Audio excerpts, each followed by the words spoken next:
The wagon should have arrived 3 days ago. When Caleb Rourke found the wreckage at Dry Creek Crossing, he knew death had visited this place. Splintered wood, scattered belongings, and somewhere in that hell of dust and broken dreams, a woman who'd traveled 1,500 miles to marry him lay dying beneath the Wyoming sun. He had 48 hours, maybe less, to find her before the desert claimed what the crash hadn't finished. This is the story of a mail-order bride who refused to surrender, and the cowboy who tracked her through impossible odds. Stay with me until the end, and comment what city you're watching from. I want to see how far this story travels. The heat that summer of 1883 didn't just beat down on Red Hollow, Wyoming. It punished. It baked the earth until cracks spiderwebbed across the main street like broken pottery. It withered the sparse grass on the surrounding hills to the color of old rope. It made men move slowly, deliberately, conserving every ounce of moisture their bodies held. And it made Caleb Rourke stand at the depot platform every morning at dawn, scanning the eastern horizon for dust clouds that never came. His daughter Ruby stood beside him most mornings, her small hand tucked into his calloused palm. She was 6 years old, with hair the color of prairie wheat and eyes that saw too much for someone so young. She'd learned about loss early. Her mother, Caleb's wife Sarah, had died bringing her into this harsh world, leaving Caleb to raise a daughter alone in a land that showed mercy to neither man nor child. "Pa," Ruby said on the morning of the 4th day, tugging his sleeve. Maybe the lady changed her mind. Caleb's jaw tightened. He folded and unfolded the letter in his pocket.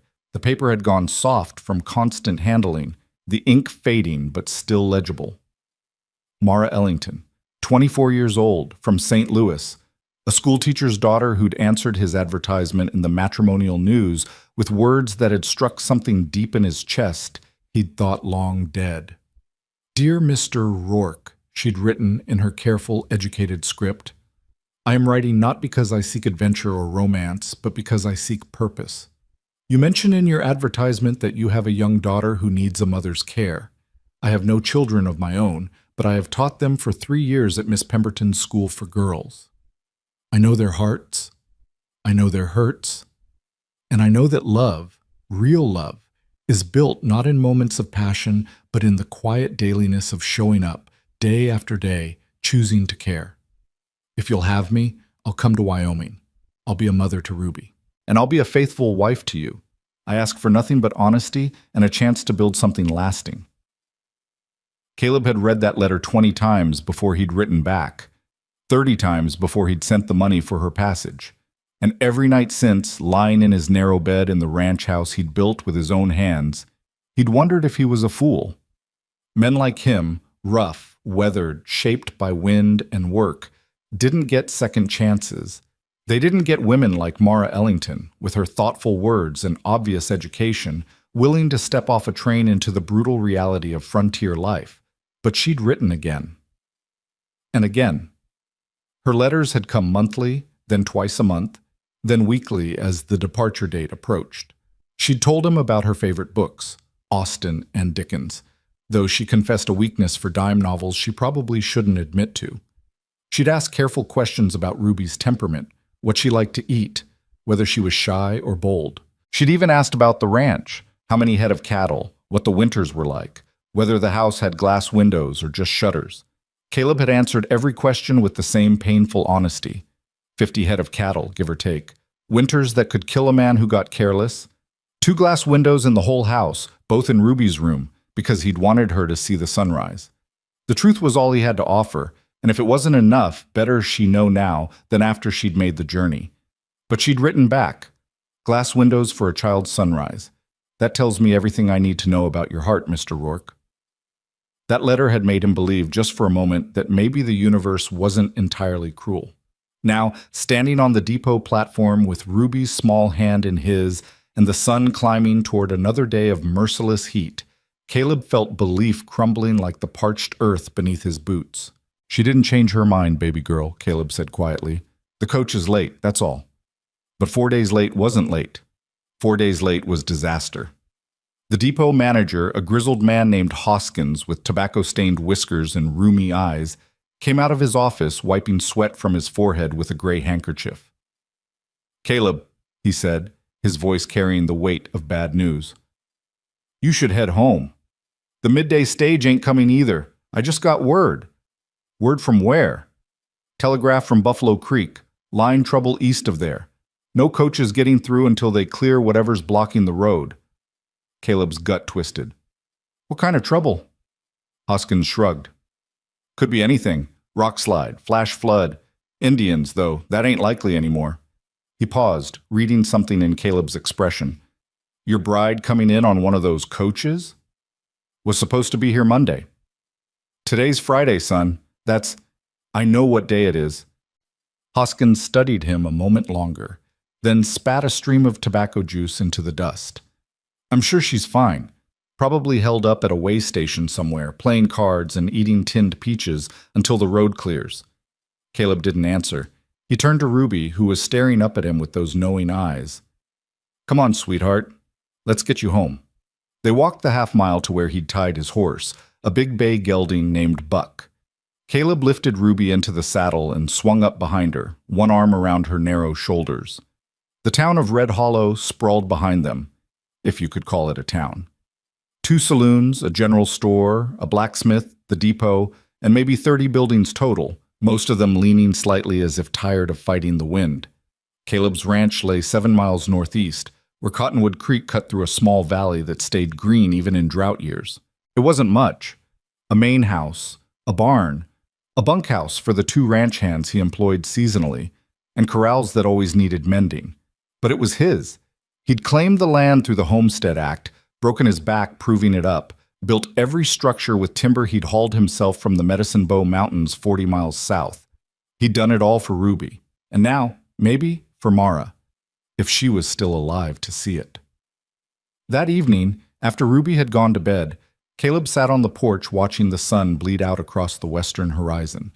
The temperature had finally dropped below brutal, and a faint breeze carried the smell of sage and distance. Inside the house, Ruby's breathing had fallen into the deep rhythm of sleep. She'd been quiet all afternoon, sensing his worry, trying not to add to it with questions she was too young to ask, but old enough to feel. Caleb pulled out Mara's last letter, the one that had arrived 2 weeks before her departure. Dear Caleb, I hope by now I can call you that rather than Mr. Rourke. I leave for Wyoming in 6 days. My trunk is packed. My affairs in St. Louis are settled. I find myself nervous in a way I haven't been since childhood, but it's a good nervousness, the kind that comes before something important begins. I've been thinking about what it means to choose a life rather than simply accept the one given to you. My father was a kind man, but he believed a woman's path was narrow: teacher, wife, mother, in that order, within the boundaries of proper society. I loved teaching, but I felt myself disappearing into other people's expectations. Your letters have shown me that perhaps in Wyoming, in the wild spaces where society's grip is looser, a woman might build a life on her own terms. I'm bringing books for Ruby, Treasure Island and Alice in Wonderland, and I'm bringing hope for all of us. See you soon, Caleb. We begin our new story together on June 15th. Yours with anticipation, Mara. June 15th had come and gone. It was now June 19th. Something was wrong. Caleb felt it in his bones the way he felt approaching weather, a pressure in the air, a tightness in his chest that preceded storms. He was still sitting there, letter in hand, when he heard the horse coming hard from the direction of town. He stood, hand instinctively moving toward the rifle just inside the door, but he recognized the rider before the man reached the porch. Sam Weaver, one of the younger ranchers who ran cattle 10 miles west. Caleb! Sam pulled his horse up in a spray of dirt, the animal lathered and heaving. You need to get to town, now! Caleb's heart kicked against his ribs. Why? Stage driver just rode in. Came from Dry Creek Crossing. There's been an accident. Bad one. The world seemed to tilt slightly. How bad? Wagon tipped. Driver said... Sam hesitated, his young face troubled. Said he got thrown clear, but there was passengers. A couple headed to Buffalo Creek, and a woman traveling alone. Young woman, he said, from back east. Caleb didn't remember moving, but suddenly he was gripping Sam's stirrup so hard his knuckles had gone white. Is she alive? Driver don't know. He left to get help. That was 3 days ago, Caleb. He's been walking since. Just made it to Red Hollow an hour past. 3 days. In this heat. Trapped at Dry Creek Crossing, which was 20 miles of nothing between 2 more miles of nothing. Ruby, Caleb said, his mind racing. Mary's already on her way to sit with her, Sam said. Mary was Sam's wife, a capable woman who Ruby knew well. I figured you'd need to ride out tonight. Caleb looked back at the house, at the window of Ruby's room where a single lamp burned low. He thought about waking her, explaining. But what would he say? I have to go find a woman you've never met, who might already be dead, who might never have been real to begin with? No. He'd go. He'd find Mara or find her body. And then he'd come home and tell Ruby the truth, whatever that truth turned out to be. Tell Mary I'm grateful, Caleb said. Tell her I'll be back as soon as I can. You want company? I can... No, you've got your own stock to worry about. I'll manage. Sam nodded, recognizing the tone that said the discussion was over. Good luck, Caleb. I hope you find her breathing. So do I. Within 20 minutes, Caleb had saddled Buck, filled his canteens, packed jerky and hardtack, grabbed rope, a spare rifle, and a medical kit his wife Sarah had assembled years ago. The kit was probably useless. Sarah had known herbs and remedies, things Caleb had never fully understood, but he took it anyway. Hope was better than nothing. He rode back to town in the dark, navigating by starlight and memory. Red Hollow was quiet when he arrived, just a few lights burning in the saloons. He found the stage driver at the doctor's office, a sunburnt wreck of a man named Pete Corman, who Caleb knew slightly. Pete was sitting on the examination table while Doc Harrison treated his blistered feet and sunburned face. Rourke, Pete said when Caleb entered. His voice was hoarse, scraped raw. Weaver said you'd come. Tell me exactly where, Caleb said without preamble, and tell me what you saw. Pete winced as Doc Harrison applied salve to his cracked lips. Dry Creek Crossing, you know it? I know it. Road drops down into the creek bed there, nothing but rocks and sand. We were coming through just after dawn, trying to beat the worst heat, but the wheels hit a washout I didn't see, back axle snapped. Wagon went over sideways. Pete closed his eyes, remembering. Happened so fast. I got thrown 20 feet, landed in sand, lucky as hell. When I got my breath back and looked around, the couple, the Hendersons, they were shook up but walking. Cuts and bruises, nothing serious, but the woman... Mara, Caleb said. Her name is Mara Ellington. Pete nodded slowly. She was trapped. One of the roof beams came down on her when the wagon tipped. Pinned her legs. The Hendersons and I tried to lift it, but the whole damn wagon was on top of her. We couldn't shift it. She was conscious then, talking, real calm, considering. She said, Pete's voice caught. She said to tell Caleb Rourke she was sorry she was going to be late. Caleb's throat closed. He couldn't speak. I tried to stay, Pete continued. Swear to God I did, but the Hendersons needed water, needed to get moving or they'd die right there. And Miss Ellington, she told me to go, said she'd wait, said she'd be fine. He looked at Caleb with eyes full of guilt and exhaustion. I left her a canteen. That's all I could do. I told her I'd send help. That was 3 days ago. She could still be alive, Doc Harrison said quietly. If she's in shade, if she's been careful with the water... 3 days, Pete interrupted. In this heat, with her legs crushed. He shook his head. I'm sorry, Rourke. I'm so damn sorry. Caleb turned and walked out of the office before he did something he'd regret. His hands were shaking, not with fear, but with a cold, focused rage at the universe's casual cruelty. He'd lost Sarah. He'd raised Ruby alone, watching her grow up without a mother, carrying that guilt like stones in his pockets. And now, when he'd finally allowed himself to hope for something better, the world had reached out and crushed it. Unless she was alive. Unless, by some miracle, Mara Ellington had held on. He mounted Buck and turned the horse east, toward Dry Creek Crossing, toward whatever waited there in the dark. The ride took 4 hours, navigating rough terrain in starlight. Caleb pushed Buck hard but not recklessly. A lame horse out here was a death sentence. The landscape around him was familiar in the general sense, but alien in specifics, all shadows and shapes that could be anything. Twice he startled antelope from their resting places. Once a coyote paced him for half a mile before veering off into the sage. Caleb's mind wouldn't settle. It kept circling back to Mara's letters, to the quiet intelligence in her words, the careful way she'd built trust between them, one paragraph at a time. She'd told him about losing her mother to typhoid when she was 14, about stepping into that role for her younger sister, essentially raising the girl while their father retreated into books and grief, about choosing teaching not because it was expected, but because children's minds were gloriously unjaded, still capable of wonder. "Sometimes I think wonder is what keeps us human," she'd written. "The moment we stop being amazed by sunrises, or moved by a child's laugh, or curious about what lies beyond the next hill, that's when we become just machines for surviving. I don't want to just survive, Caleb. I want to live with intention, with purpose, with people I choose and who choose me back." Those words had gutted him in the best way, because that's exactly what he wanted for Ruby. Not just survival, but a life full of wonder and intention and choice.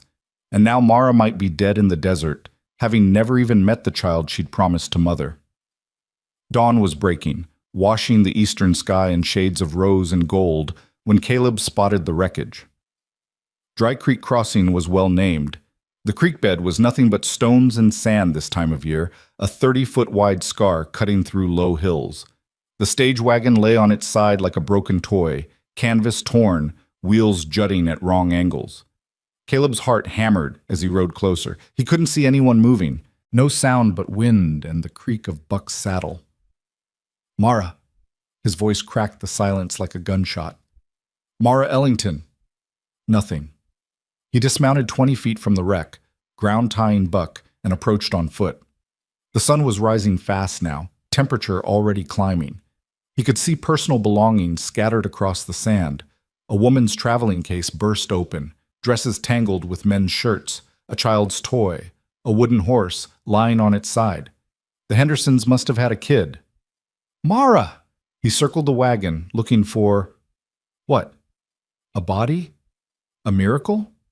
Then he saw the canteen. Pete's canteen, recognizable by the dent in one side. It lay 15 feet from the wagon, empty, tipped on its side in the sand. And beyond it, drag marks. Someone had crawled away from the wreck. Caleb's pulse kicked into overdrive. He followed the marks, reading the story they told. Someone had pulled themselves along using their arms, legs dragging. The marks were 3 days old, partially blown over by wind, but still visible. They led away from the wreck, toward a rocky outcropping maybe 200 yards distant. He ran, no longer caring about conserving energy or water.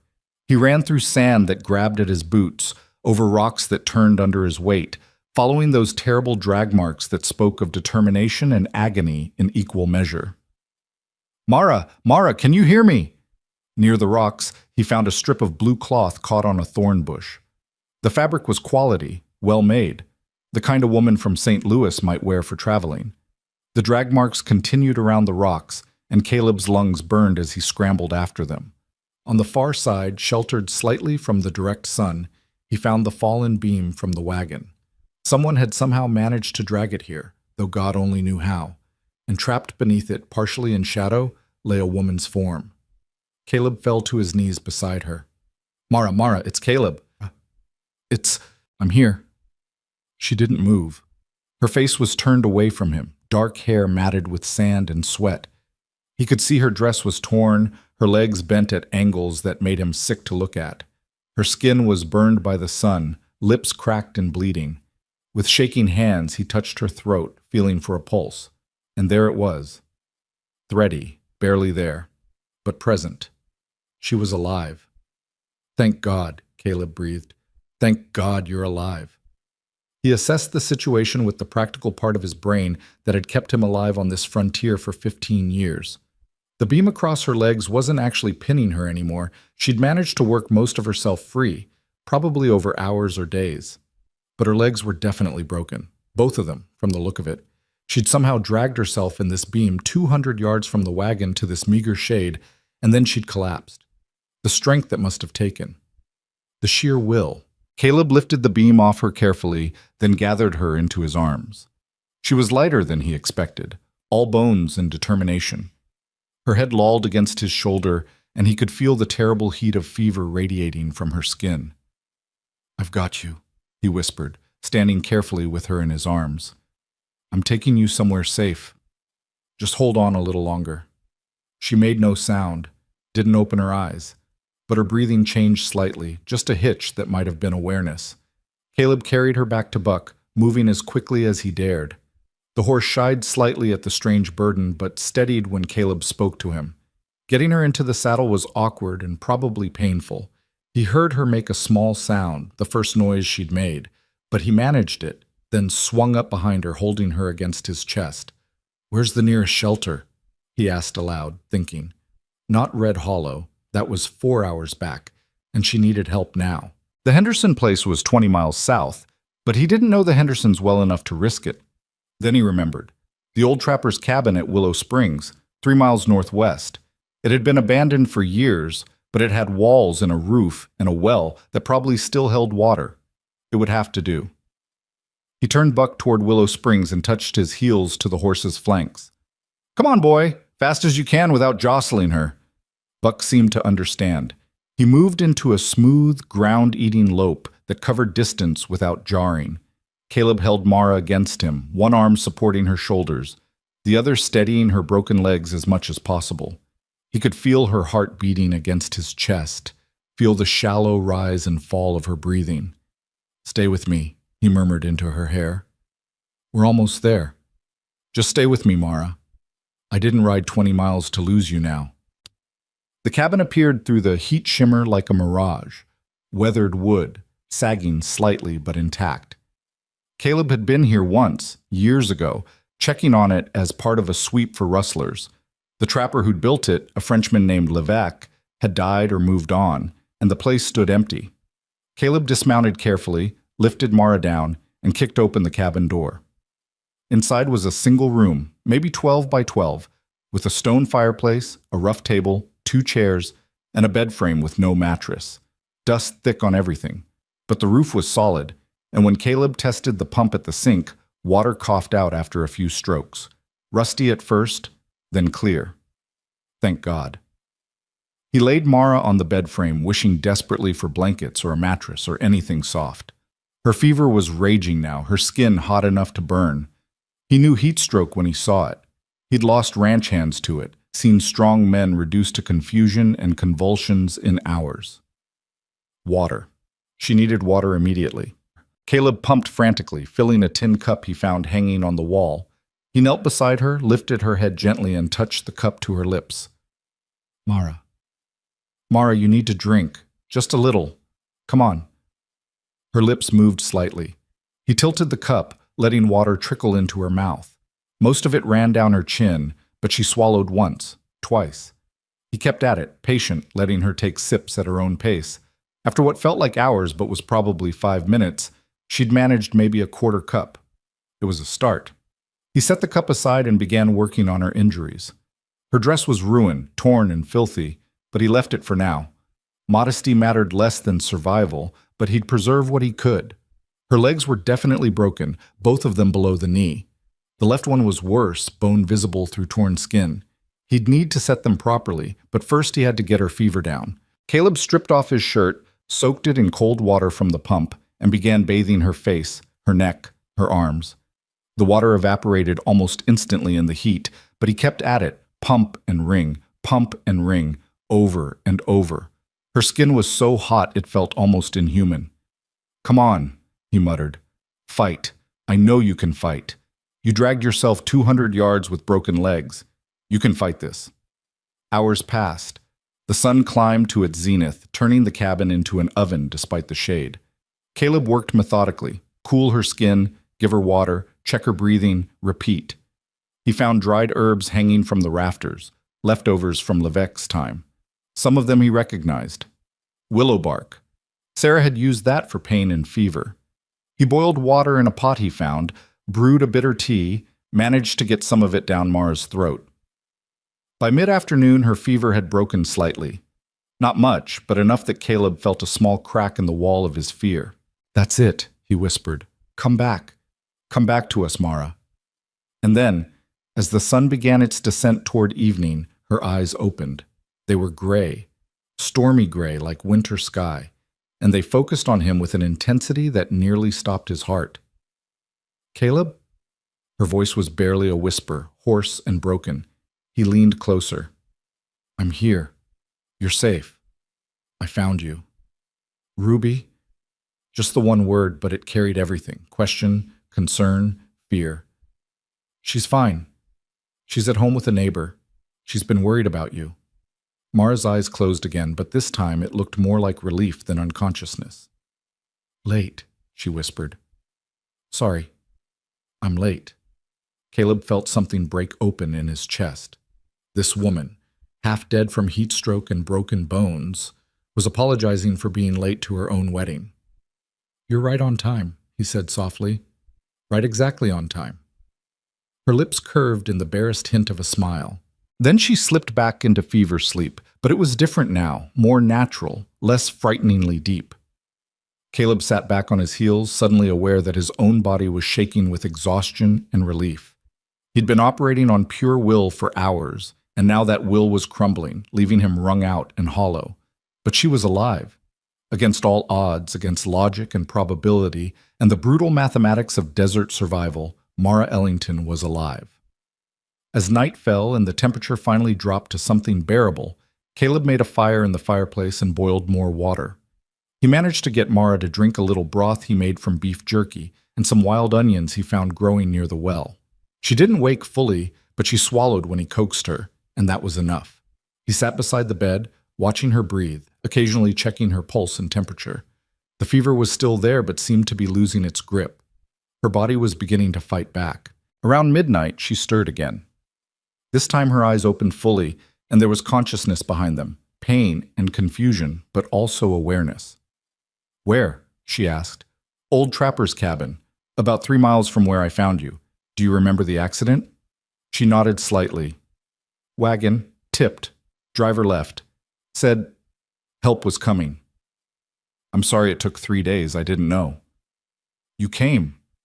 Her eyes fixed on his face with an expression he couldn't quite read. You found me. Of course I did. The words came out rougher than he intended. You're going to be my wife. I wasn't going to leave you out there. Something shifted in her expression. Legs? He wouldn't lie to her. Broken. Both of them. But I've set broken bones before. Once we get you strong enough, I'll splint them properly. You'll walk again. It'll take time, but you'll walk. She processed this silently for a long moment. Then, Ruby, tell me about Ruby. So Caleb talked. He told her about Ruby's fascination with birds, how she could identify every species that nested near the ranch. He told her about Ruby's habit of making up songs while she did chores, nonsense rhymes that made Caleb laugh despite himself. He told her how Ruby slept with an old rag doll Sarah had made, how she was brave about spiders but terrified of thunder, how she asked questions constantly about everything. Mara listened, her eyes never leaving his face. And gradually, as he talked, some of the pain lines around her eyes eased. She sounds wonderful, Mara whispered when he finished. She is, and she's going to love you. You don't know that. I know you dragged yourself 200 yards with broken legs because you're too stubborn to die before meeting her. That's all I need to know. Mara's eyes glistened with tears. I'm not what you expected. No dowry, no family, nothing to offer. Caleb leaned closer, his voice firm. Listen to me. I didn't advertise for a mail-order bride because I wanted money or connections. I did it because Ruby needs a mother, and I need a partner. Someone who'll choose this life. Choose us. You already did that, Mara. You got on a train in St. Louis and traveled 1,500 miles into the unknown. You survived a wagon crash that should have killed you. You fought through 3 days in hell because you'd given your word. That's what you bring to this marriage, and that's enough, more than enough. A tear slipped down her cheek. I'm scared. Of what? That I won't be good enough. That Ruby will see through me. That you'll regret this. Caleb gently wiped the tear away with his thumb. Do you want to be here? Truly? Yes. Then you're good enough. The rest we'll figure out together. She held his gaze for a long moment, searching for something. Whatever she found there must have satisfied her because she finally nodded. Together, she repeated. Together, Caleb confirmed. Outside, the Wyoming night stretched vast and dark, full of stars and silence. Inside the cabin, by firelight, a man and a woman who'd never met face to face before today made promises without words, promises to fight, to survive, to become the family they'd both been searching for. Mara fell asleep again shortly after, but it was real sleep this time, healing sleep. Caleb kept watch through the night, tending the fire, checking her breathing, making sure her fever didn't spike again. As dawn approached and the first pale light began to seep through the cabin's single window, Caleb finally allowed himself to believe they might actually survive this. Not just survive. They might actually build the life Mara had written about in her letters.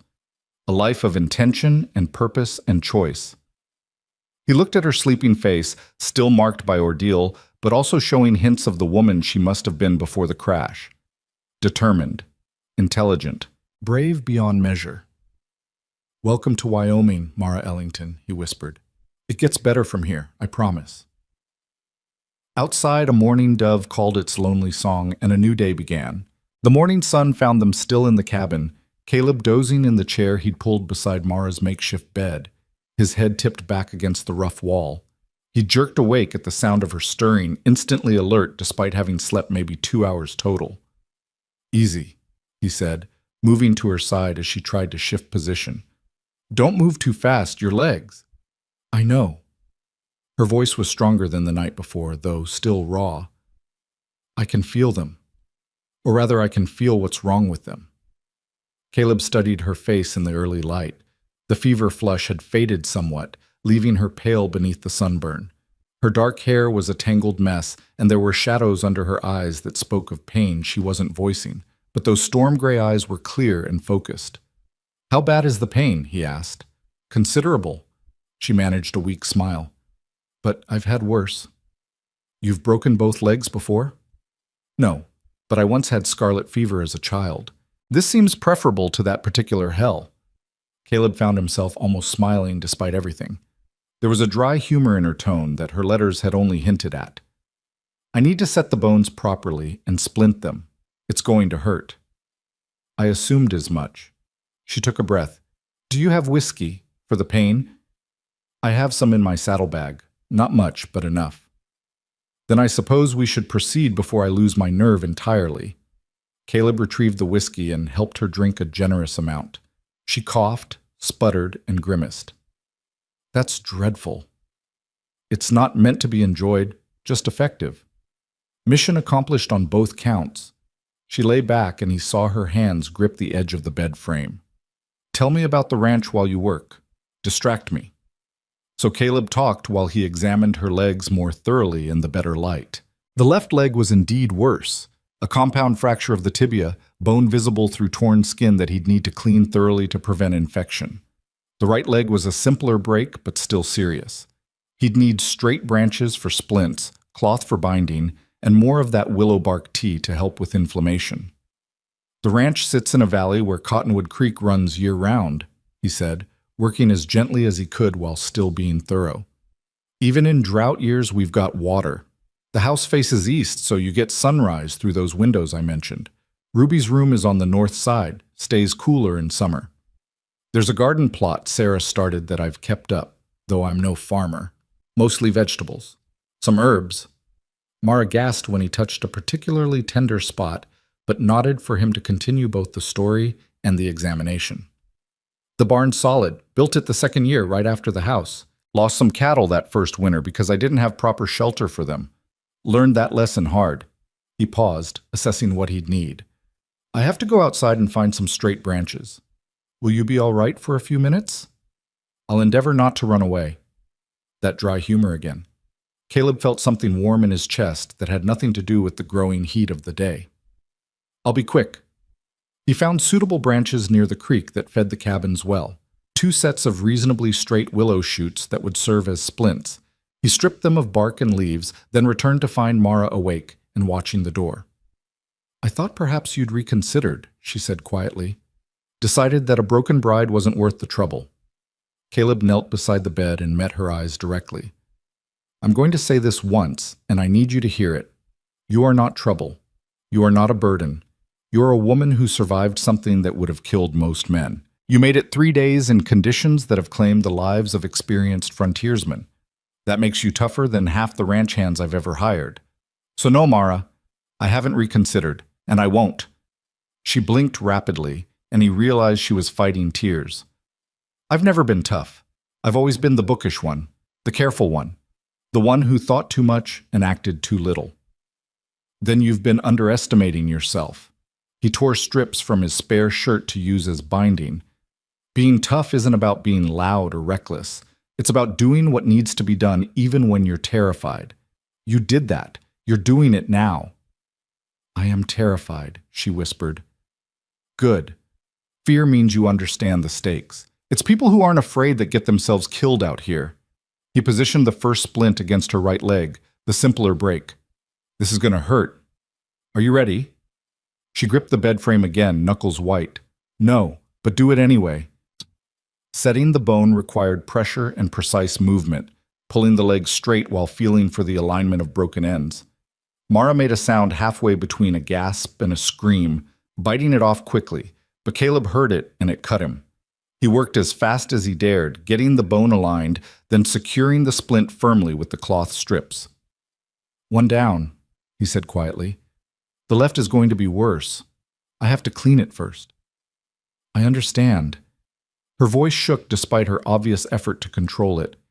Infection would kill me as surely as the desert. It won't kill you. I won't let it. She looked at him then, really looked, and something passed between them, an acknowledgement of what this was, what they were becoming to each other without having planned it. Not the polite courtship of letters, not the formal arrangement of a mail-order marriage, but something forged in crisis and survival, more binding because of it. Caleb cleaned the wound with boiled water and what was left of his whiskey, trying to be thorough without causing more damage than necessary. Mara's breathing went ragged, quick and shallow, but she didn't cry out. When he finally began setting the bone, though, she did scream, a short, sharp sound that she cut off by biting her own hand hard enough to leave marks. I'm sorry, Caleb said, working quickly now. I'm so damn sorry, Mara. Not your fault, she gasped out between breaths. Just finish. He did, securing the second splint and binding it firmly. When he finally stepped back, his hands were shaking and sweat dripped down his face despite the morning coolness still lingering in the cabin. Mara lay very still, breathing hard, tears streaming down her temples into her hair. Is it done? It's done. The worst is over. I should hope so. I'd hate to think it gets worse from here. Caleb surprised himself by laughing, a short, exhausted bark of sound. You're going to fit right in out here? Wyoming doesn't suffer whiners. Noted. She closed her eyes, exhausted by pain. Will I really walk again, or were you simply being kind last night? You'll walk. It'll take months, probably. You'll need to be patient. Let the bones heal properly. But yes, you'll walk. Months, she repeated softly.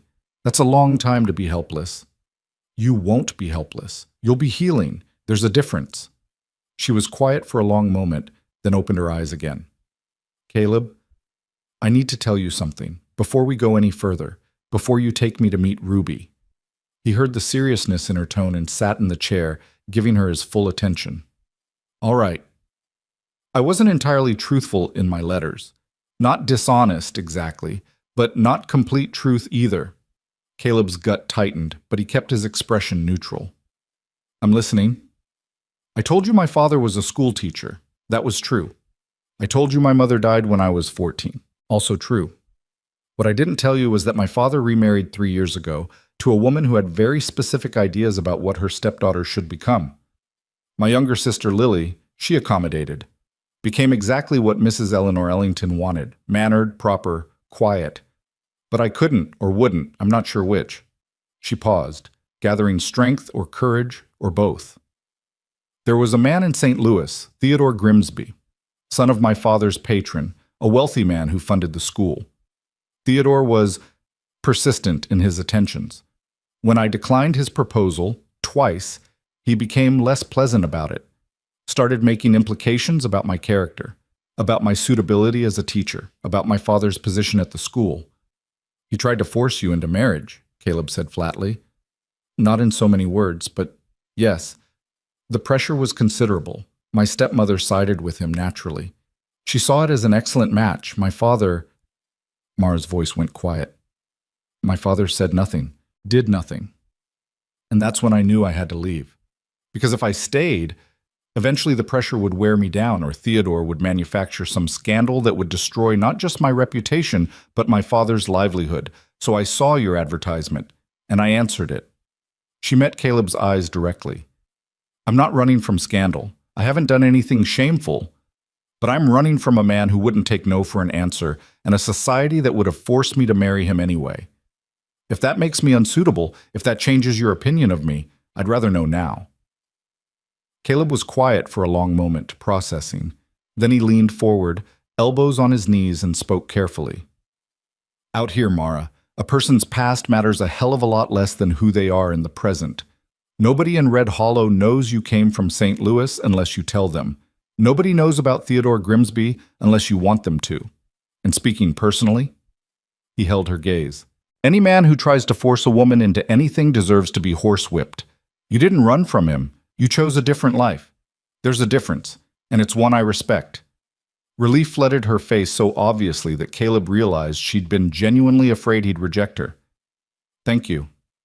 Don't thank me for basic decency, but I appreciate you telling me. He stood, moving to check the water supply. We need to get you stronger before we attempt the ride back to Red Hollow. Another day at least, maybe 2. Can you eat something? I can try. He made a thin soup from the jerky and some wild onions, adding a handful of oats he'd brought in his saddlebag. It wasn't much, but it was hot and nourishing. Mara managed half a bowl before exhaustion claimed her again. Caleb spent the rest of the morning making the cabin more livable, cleaning, organizing supplies, checking the integrity of the roof and walls. Around noon, he shot a rabbit that had been foolish enough to come near the cabin. By evening, Mara was awake again and strong enough to sit partially upright while he changed the bandages on her wounded leg. Tell me about Sarah, she said as he worked. Ruby's mother, your wife. Caleb's hand stilled for just a moment. What do you want to know? Whatever you're willing to tell. I don't want to replace her, Caleb. I know I can't. But I need to understand who she was. For Ruby's sake, if nothing else. He finished rewrapping the bandage before answering. Sarah was a force of nature, small woman, barely 5 feet tall, but she had a will that could bend steel. She was a rancher's daughter from Montana, knew horses and cattle better than most men I've met. When we married, she was 19 and I was 22. We had 7 good years together before Ruby came. His voice went quieter. Sarah knew something was wrong from the beginning of the pregnancy. She could feel it. The midwife said everything was fine, but Sarah knew. She made me promise that if it came down to a choice, I'd save the baby. I tried to tell her it wouldn't come to that, but she made me swear anyway. Mara's hand found his, squeezed gently. Labor went on for 2 days, Caleb continued. Sarah fought so hard, but in the end, her body just gave out. She held Ruby once, just once, long enough to look at her and smile. Then she looked at me and said, "Take care of our girl." And she was gone. Silence filled the cabin. Somewhere outside, a bird called. She sounds remarkable, Mara said softly. She was. And Ruby deserves to know about her. I've told her some things, but she was just a baby. She doesn't remember. Then we'll tell her together. We'll make sure Sarah stays alive in Ruby's heart. Mara's fingers tightened on his hand.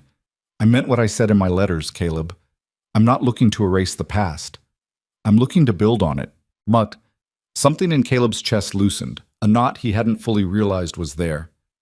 I think Sarah would have liked you. She always respected people who said what they meant, and meant what they said. Then I hope to honor her memory by being that person for Ruby. They spent the rest of the evening talking, real talking, the kind that letters could only approximate. Mara told him about her years teaching, about the children who'd touched her heart, about the satisfaction of watching understanding dawn in a young face. Caleb told her about the early years of ranching, the mistakes he'd made, the lessons learned through trial and error, and sometimes sheer luck. As night fell and the temperature dropped, Caleb built up the fire and made more of the willow bark tea. Mara's fever had stayed down, and her color was improving. The broken legs would take time, but infection didn't seem to be setting in. "Caleb," she said, as the fire crackled and shadows danced on the walls, "what happens when we get back to Red Hollow? Do we proceed with the marriage? Or do we wait until I can walk down whatever aisle exists out here?" He considered the question carefully. "What do you want to do?" "I asked you first." "That's not an answer, Mara." She smiled faintly. "No, I suppose it isn't." She looked at the fire for a long moment. "In my letters, I thought I knew what I wanted. A practical arrangement. A partnership based on mutual need and respect. But now, after these past 2 days, I find myself wanting more. Or perhaps differently. Not romance necessarily, though I wouldn't object to that eventually, but a real choice. Made freely by two people who know exactly what they're choosing. And what are we choosing? Each other. Despite the circumstances, despite the chaos, despite the fact that I can't even stand up." She looked at him directly. "I choose you, Caleb Rourke. And I choose Ruby. And I choose this life, broken legs and all. But I need to know that you're choosing me too. Not just accepting me because I showed up, or because you feel obligated, but actually choosing me." Caleb moved closer, sitting on the edge of the bed frame carefully to avoid jostling her legs. "I watched you lie there, barely breathing yesterday morning, and I realized something. I'd read your letters so many times that your voice was in my head. Your thoughts, your way of seeing things. And the idea of never actually hearing that voice, never having those conversations in person, never watching you and Ruby together, it made the world feel emptier than it's felt since Sarah died." He took her hand, feeling the calluses on her fingers from years of holding chalk and pens. "I choose you, Mara. I chose you when I wrote back that first time. I chose you when I sent money for your passage. I chose you when I rode 20 miles through the night to find you. And I'm choosing you now. Every day from here forward, I'm choosing you." Mara's eyes filled with tears, but she was smiling. "Then I suppose we're engaged. Properly engaged. Not just arranged, but chosen." "I suppose we are." "Caleb?" "Yes?" "Would you kiss me?" "I realize we're not married yet, and perhaps it's forward of me, but I'd like to be kissed by the man I'm going to marry. Just once. To make it real." Caleb leaned forward slowly, giving her time to change her mind. But she didn't pull away. When his lips met hers, it was gentle, careful of her injuries and exhaustion. But it was also real and true and full of the promise they'd just made to each other. When they separated, Mara was blushing. "Well, that was worth surviving for." Caleb laughed, surprised by the joy that bubbled up despite everything. "Was it everything you hoped?" "It was better. It was real." She settled back against the rough wood of the bed frame. "When we get back to Red Hollow, how long will it take to arrange a proper wedding?" "Proper by whose standards? We've got a minister who comes through once a month. Judge Henry can perform marriages anytime, or we can wait and do something bigger if you want." "I think," Mara said slowly, "that I'd like something simple. Your daughter, the minimum legal requirement, and the man I love. That's enough." "The man you love?" Caleb raised an eyebrow. She met his eyes steadily. "Too soon?" "Maybe. But I don't think that makes it less true." "No," she agreed softly. "I don't think it does." They fell into comfortable silence then, listening to the fire and the night sounds outside. Caleb found himself thinking about the future, not with the anxiety he'd felt for years, but with something approaching hope. Ruby would have a mother. The ranch would have a woman's touch again, and he would have Mara with her quiet strength and unexpected humor and determination that matched his own. The next morning brought challenges of a different sort. Mara needed to handle certain necessities, and her immobility made everything complicated and embarrassing. But they worked through it with as much dignity as possible, Caleb stepping outside whenever he could to give her privacy, Mara maintaining her composure even when the situation was mortifying. "If we can survive this," she said at one particularly awkward moment, "we can probably survive anything marriage throws at us." "That's the spirit," Caleb agreed, trying not to laugh. By afternoon, he judged her strong enough to attempt the journey back. It would be slow and painful, but staying in the cabin indefinitely wasn't an option. Ruby needed to know what had happened. The town needed to know Mara was alive, and Mara needed better medical care than he could provide with boiled water and willow bark. He fashioned a travois, 2 long poles with canvas stretched between them that Buck could drag. It wasn't comfortable, but it was better than trying to ride. Mara bore the preparation without complaint, though he could see pain tightening the corners of her mouth. "Ready?" he asked when everything was secured. "As I'll ever be." "Caleb?" "Yeah?" "Thank you for not giving up, for finding me, for choosing me. Thank you for surviving long enough to be found." He mounted Buck, checking the travois attachment one more time. "Let's go home, Mara. Ruby's waiting." The journey back to Red Hollow took 6 hours, moving at a crawl to minimize the jarring. Caleb stopped frequently to check on Mara, give her water, make sure the splints hadn't shifted. Each time she assured him she was fine, though her face grew paler and the lines of pain deeper. They reached the outskirts of town as the sun was setting, painting the dusty street in shades of gold and amber. People came out to stare. Word had spread about the accident, and the sight of Caleb Rourke returning with a woman on a travois was news. But Caleb didn't stop in town. He headed straight for his ranch, for home, where Ruby waited, where their new life would begin. Sam Weaver's wife Mary must have seen them coming because she had Ruby ready on the porch. The little girl's eyes went wide when she saw the travois, and she started to run forward before Mary caught her arm. "Careful, sweetheart," Caleb called out. "Miss Mara's hurt her legs. She can't jump around yet." Ruby approached slowly, her eyes fixed on Mara's face. She stopped a few feet away, suddenly shy. Mara smiled despite her exhaustion and pain. "Hello, Ruby. I've been looking forward to meeting you for such a long time." "You're the lady from the letters," Ruby said softly. "I am. I'm sorry I'm arriving in such an undignified fashion. I had planned to make a much better first impression." Ruby stepped closer, examining Mara with the unfiltered curiosity of childhood. "Pa said you got hurt real bad, but you're here now. That's what matters." Something in Mara's expression crumbled just for a second before she got it under control. "Yes, I'm here now." Ruby looked at her father. "Is she staying, Pa? For real?" Caleb dismounted and lifted Ruby up, holding her close. "If she'll have us. Both of us. Would that be all right with you?" Ruby studied Mara again, this time with an intensity that seemed far too old for 6 years. Then she nodded slowly. "I think she's brave. Anyone who gets hurt that bad and still smiles must be brave, and brave people should stay." "Then it's settled," Mara said quietly. "I'm staying."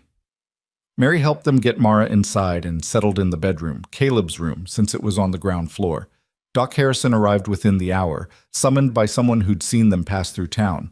He examined Mara's legs, his weathered face expressionless. "You set these?" he asked Caleb. "Best I could." "Not bad. Not bad at all. The left one's concerning. That wound could still turn bad. But if it doesn't, she should heal up fine. Months, though, maybe 6 before she's walking steady." "I understand," Mara said from the bed. Doc Harrison looked at her with something like respect. "You're a tough one. Most folks wouldn't have made it 3 days out there." "So I've been told." Mara glanced at Caleb. "I'm beginning to believe it might be true." After Doc Harrison left, Mary took Ruby to her house for the night, giving Caleb and Mara space to settle. Caleb helped Mara with another dose of willow bark tea, then sat beside the bed as darkness fell outside. "This is your room," Mara said. "Where will you sleep?" "Ruby's room has 2 beds. I'll take the spare one." "Caleb," she caught his hand, "we're getting married. Soon, I hope. This is going to be our room. Our bed. You don't have to exile yourself. You need rest. You need space to heal. I need to feel like this is real, like I'm not just some charity case you're accommodating." Her gray eyes held his. "Please, stay. We don't have to do anything except sleep, but I want to know you're here." So Caleb stayed, lying carefully on top of the blankets while Mara slept beneath them. He listened to her breathing even out, watched her face relax into genuine rest. And somewhere in the dark hours before dawn, He finally let himself believe that maybe, just maybe, they were going to make this work. The mail-order bride had arrived, battered and broken, but alive. And together, they would build something worth surviving for. Outside, the Wyoming wind whispered through the cottonwoods, carrying with it the promise of morning. Morning came with the sound of Ruby's bare feet padding down the hallway. Caleb woke instantly, years of light sleeping ingrained from raising a child alone. He'd moved to the chair sometime in the night, giving Mara the bed entirely, and now his neck protested the awkward angle he'd slept at. Ruby appeared in the doorway, still in her nightgown, clutching her rag doll. She looked at Mara sleeping in the bed, then at her father, her expression serious and considering. "Is she really staying?" Ruby whispered. Caleb stood carefully, joints popping, and guided Ruby back into the hallway so they wouldn't wake Mara. "Yes, baby girl, she's really staying." "And you're going to marry her, like you and Mama were married?" "That's right." Ruby was quiet for a moment, her small fingers working at a loose thread on her doll's dress. "Will she want me to call her Mama?" The question hit Caleb harder than he'd expected. "I don't know. That's something you and Mara will have to figure out together. But Ruby, listen to me." He knelt down so they were eye level. "Nobody's trying to replace your mama. Sarah was your mother, and nothing changes that. But Mara wants to love you too. Is that all right?" Ruby nodded slowly. "I think so. She has kind eyes. Even when she was hurting yesterday, her eyes were kind." "They are, aren't they? Pa, will her legs really get better?" "Doc Harrison says yes, but it'll take a long time. She won't be able to walk or do much for months." Ruby processed this with the seriousness she brought to most things. "Then I guess we'll have to take care of her, the way she's supposed to take care of us." Caleb pulled his daughter into a hug, feeling that familiar ache in his chest that came from loving someone so much it hurt. "When did you get so wise?" "I'm 6, Ruby said matter-of-factly. "That's pretty old." From the bedroom, they heard Mara stirring. Ruby pulled back from the hug. "Can I take her breakfast? I know how to make porridge. Mary taught me." "I think she'd like that very much." They moved to the kitchen, and Caleb watched as Ruby carefully measured oats and water, stirring the pot with determined concentration. She was wearing her serious face, the one that appeared when she was trying very hard to do something important correctly. When the porridge was ready, Ruby insisted on carrying it herself, walking with exaggerated care so as not to spill. Caleb followed behind, ready to catch the bowl if needed, but Ruby made it to the bedroom without incident. Mara was awake, propped up on pillows Caleb had arranged the night before. Her hair was still a mess, and there were deep shadows under her eyes, but she smiled when she saw Ruby in the doorway. "Good morning," Mara said softly. "I made you breakfast," Ruby announced. "It's porridge. Pa says you need to eat to get strong again." "That's very thoughtful of you. Thank you, Ruby." Ruby approached his bed carefully, setting the bowl on the small table Caleb had pulled over. Then she just stood there, staring at Mara with open curiosity. "You can ask questions," Mara said gently. "I don't mind." "Do your legs hurt very much?" "Yes, quite a lot, but not as much as yesterday." "Pa says you dragged yourself a really long way after the wagon crashed, that you didn't give up even though you were hurt." "I didn't want to give up. I had made a promise to come here, and I wanted to keep it." Ruby tilted her head. "Because of Pa?" "Because of both of you. I wanted to meet you very much, Ruby. Your father wrote about you in his letters, and I thought you sounded like someone I'd like to know." "What did he say about me?" Caleb started to intervene, but Mara caught his eye and gave a slight shake of her head. She wanted to handle this herself. "He said you're smart and curious, that you ask questions about everything, that you love birds and can name every type that comes to the ranch, that you sing made-up songs while you do chores, and that they make him smile even on hard days." Mara's voice was warm. "He also said you're brave, and that you've been very patient waiting for me to arrive." Ruby considered this. "I have been patient, but I was starting to think maybe you changed your mind." "I didn't change my mind. The wagon just had other ideas." A small smile tugged at Ruby's mouth. "Wagons can be stupid sometimes." "Ruby," Caleb said warningly, but he was fighting his own smile. "It's all right," Mara said. "In this case, I agree entirely. That particular wagon was exceptionally stupid." Ruby's smile widened and something in the room shifted, a small barrier coming down. "Do you really know about birds?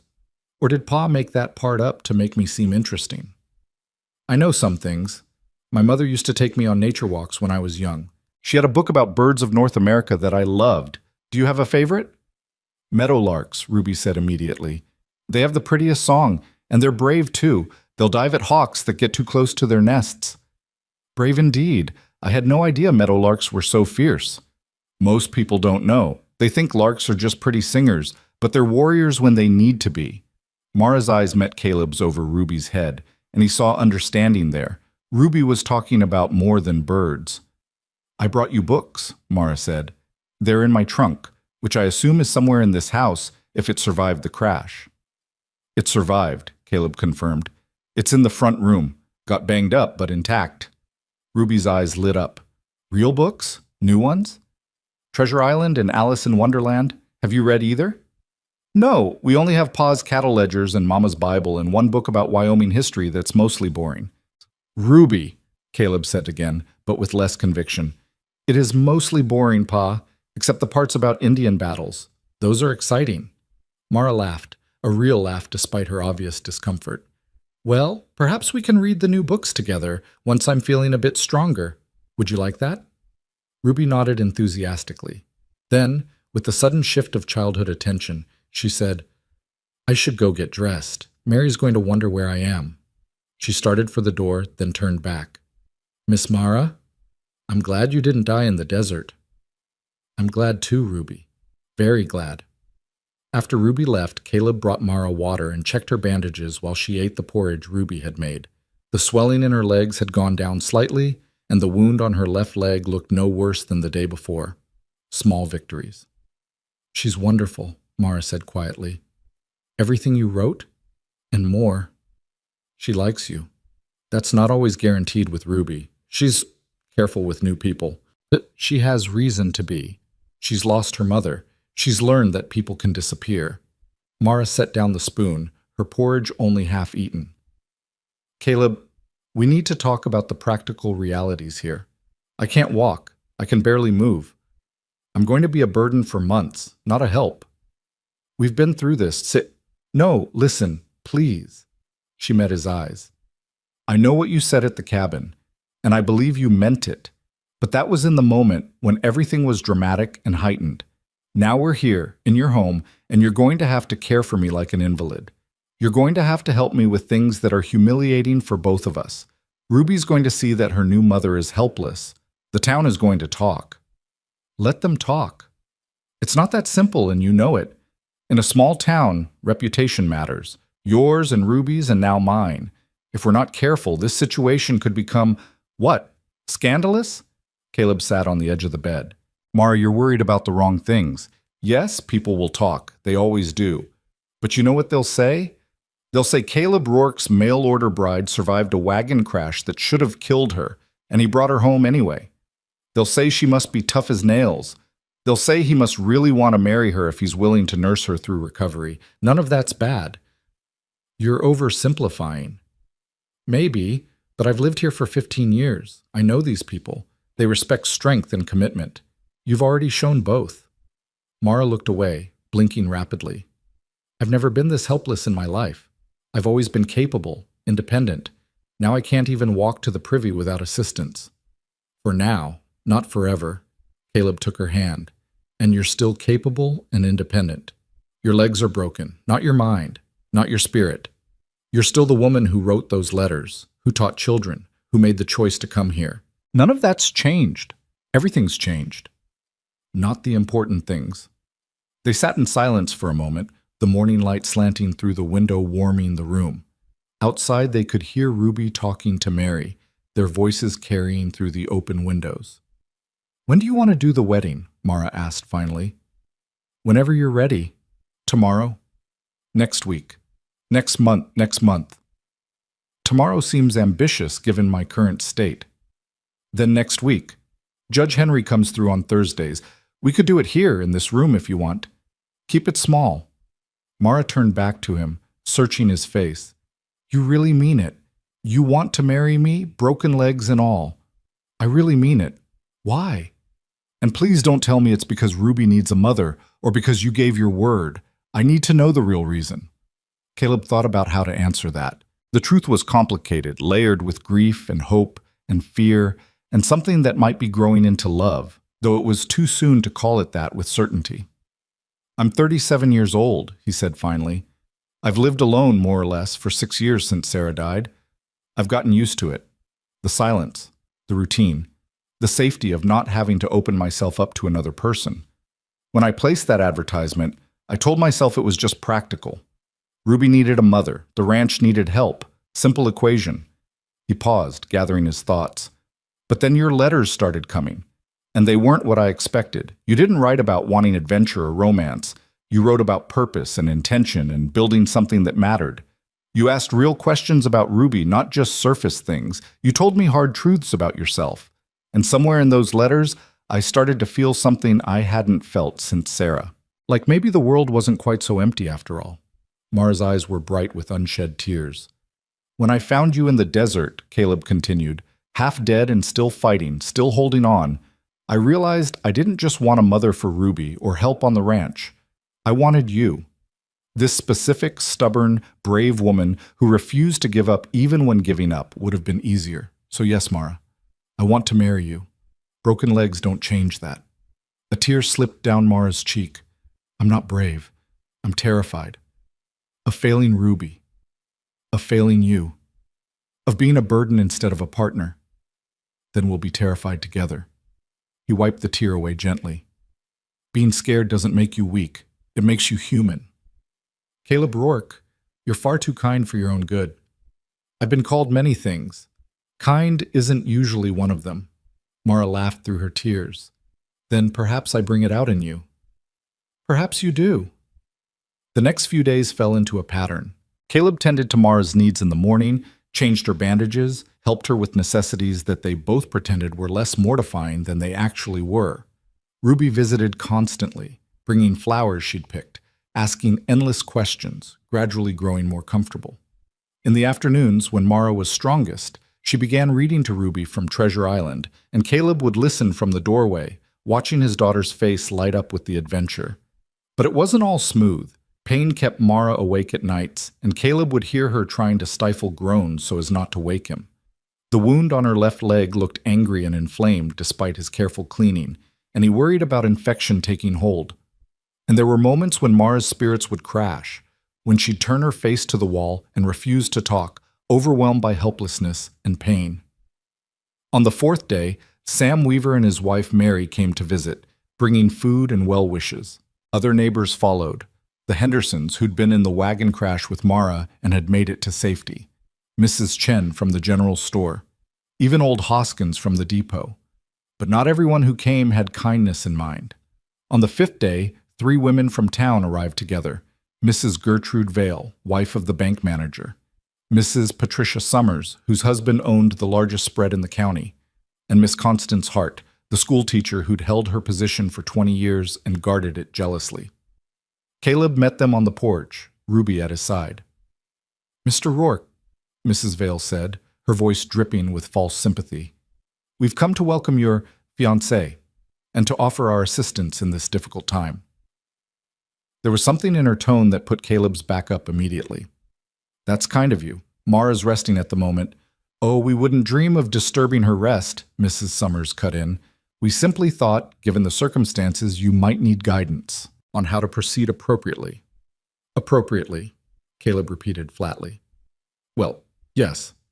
Miss Hart stepped forward, her thin face pinched with disapproval. It's highly irregular, Mr. Rourke, an unmarried woman living in your home. Even given her injuries, people will talk. They are talking. Let them.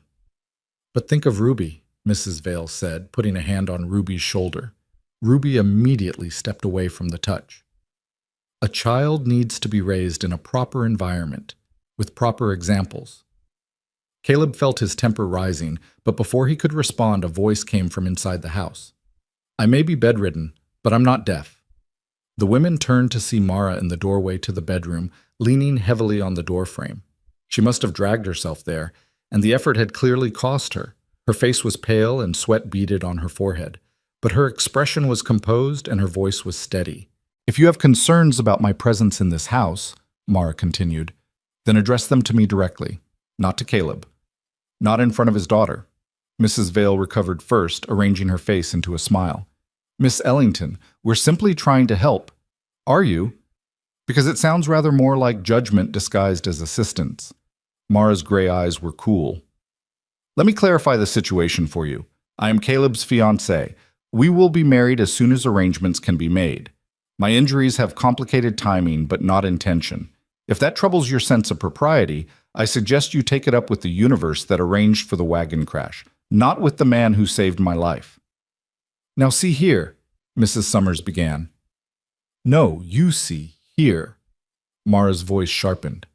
"I spent 3 days dying in the desert because a wheel broke at the wrong moment. I have 2 broken legs that will take months to heal. I am in constant pain, and frankly, I have neither the energy nor the inclination to care what the ladies of Red Hollow think of my living arrangements. If you've come to help, then help. If you've come to gossip and judge, then the door is right there." Silence fell on the porch. Ruby's eyes were huge. Caleb was fighting a smile. Miss Hart drew herself up indignantly.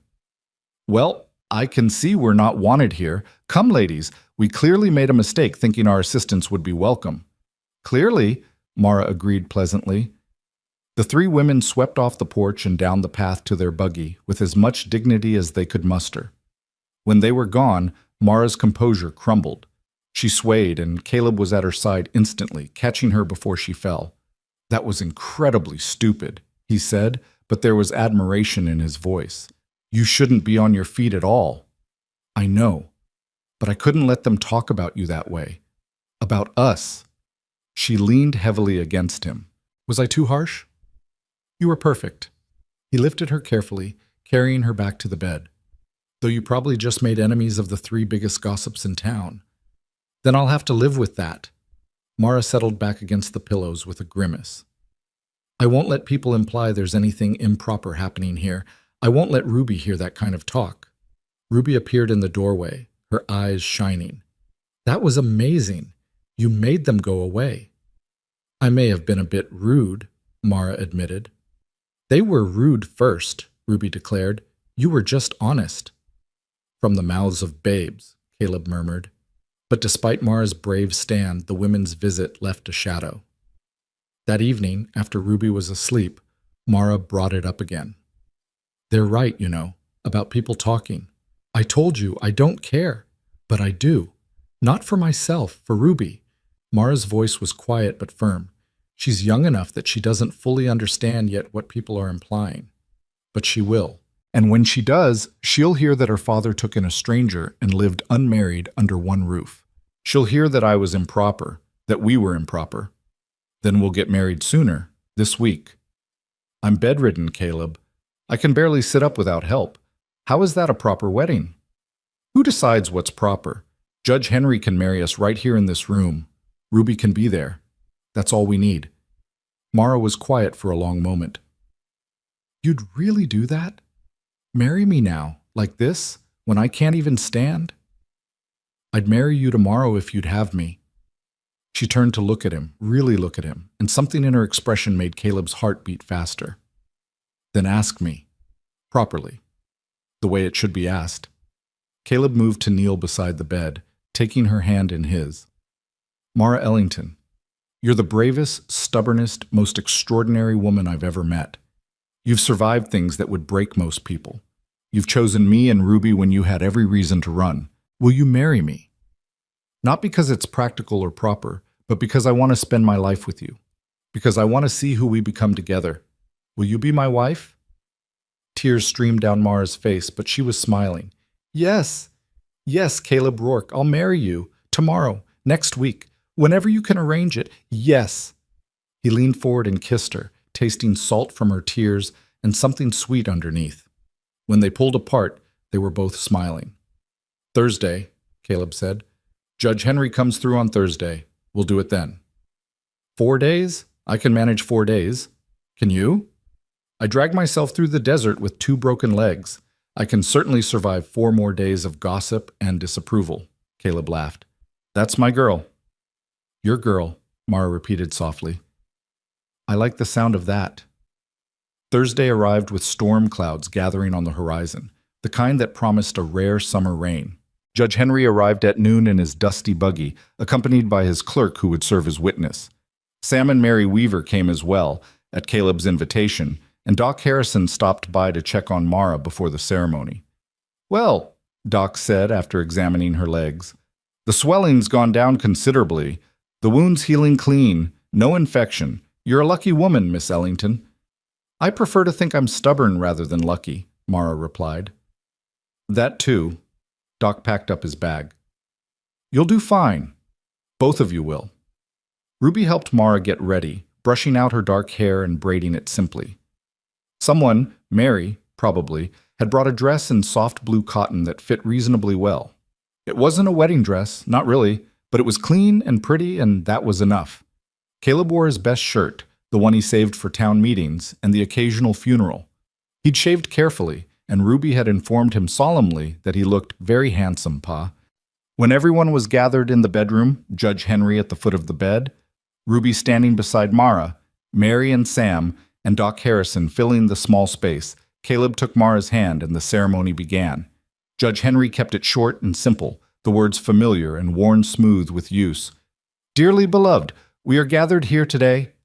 But despite the brevity, despite the unconventional setting, despite everything that had gone wrong to bring them to this moment, something profound was happening. 2 people who'd known each other only through letters and a handful of days were binding their lives together, choosing each other deliberately in front of witnesses. Do you, Caleb Michael Rourke, take this woman to be your lawfully wedded wife? I do. And do you, Mara Catherine Ellington, take this man to be your lawfully wedded husband? Mara's voice rang clear.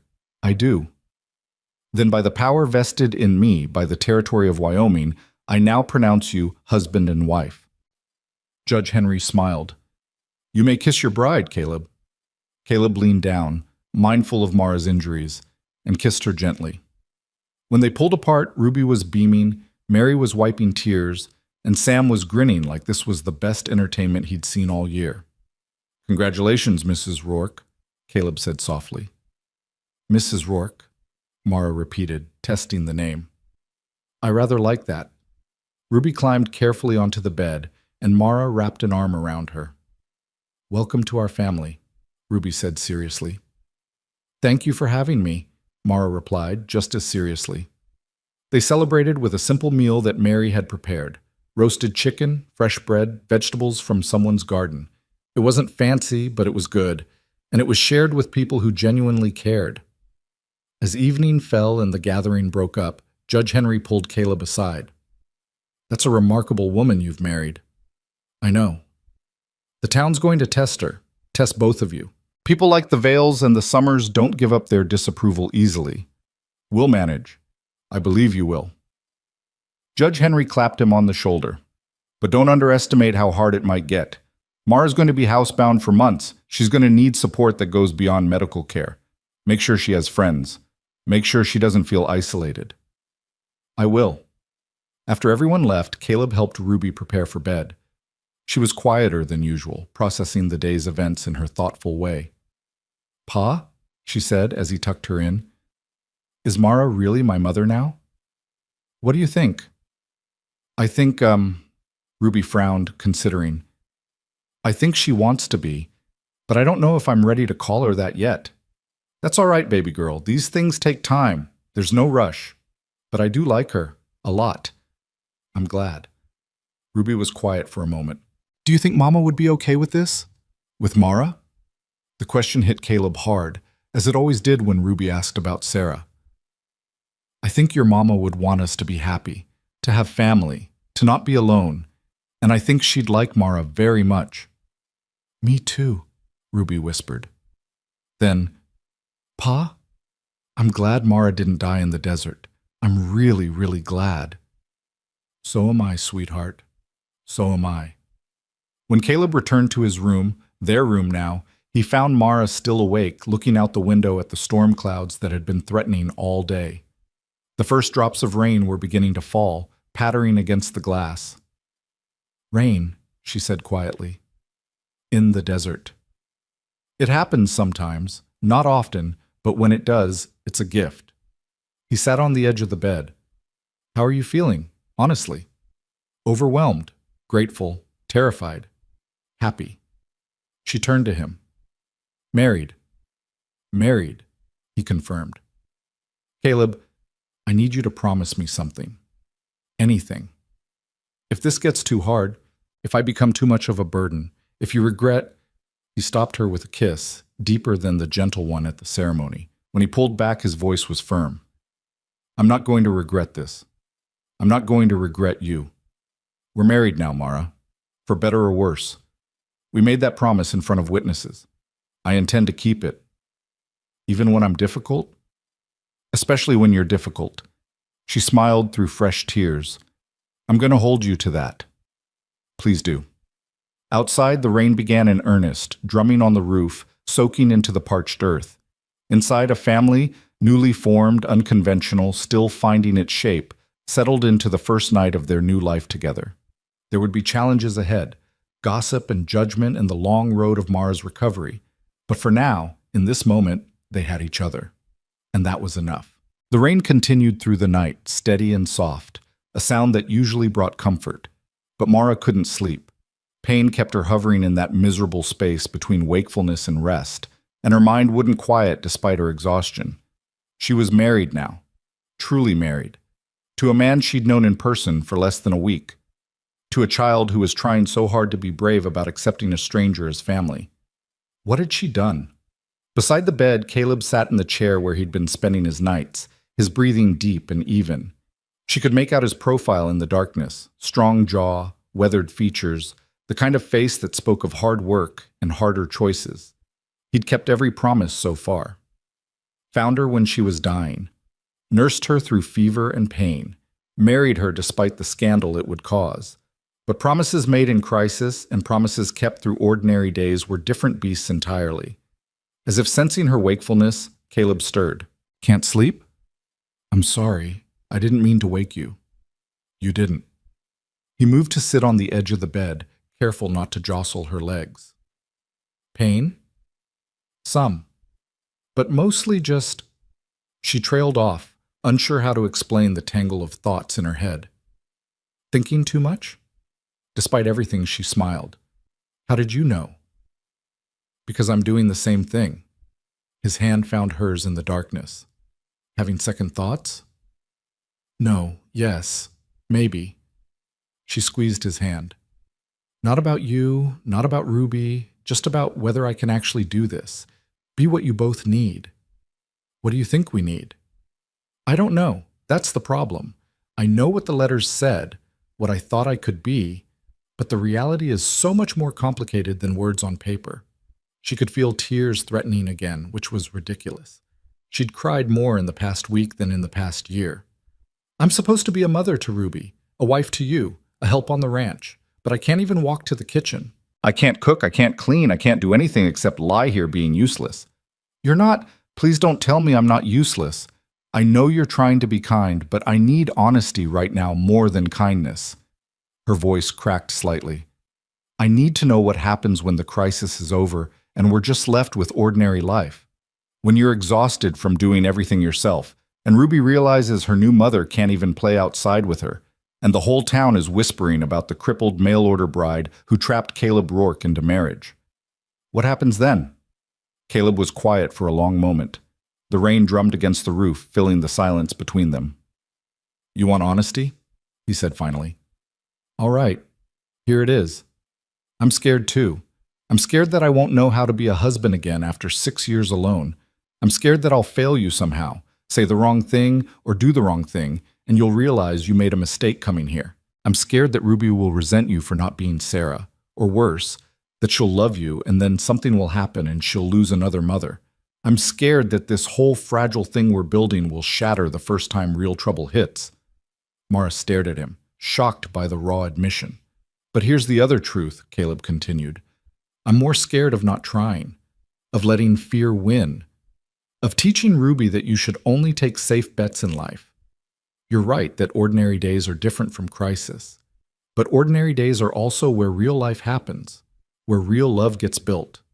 Not in the dramatic moments, but in the small ones. The breakfast conversations and the evening routines and the 1,000 tiny choices to show up for each other. He lifted her hand to his lips, kissed her knuckles gently. So yes, there will be hard days ahead. Days when you're frustrated with your limitations, and I'm exhausted from carrying extra load. Days when Ruby acts out because change is hard for children. Days when the town gossips and we question everything. But I'd rather face those days with you than face easy days alone. Does that make sense? It does, Mara whispered. It makes perfect sense. Good. Now try to sleep. Tomorrow Ruby wants to help you start a garden journal. She's very excited about it. A garden journal? She figures if you can't work in the garden yet, you can help her plan what to plant next spring, draw pictures, make notes about what grows well here, keep her company while she weeds. Something warm bloomed in Mara's chest. She thought of that herself? She did. She's a smart one, our girl. Our girl.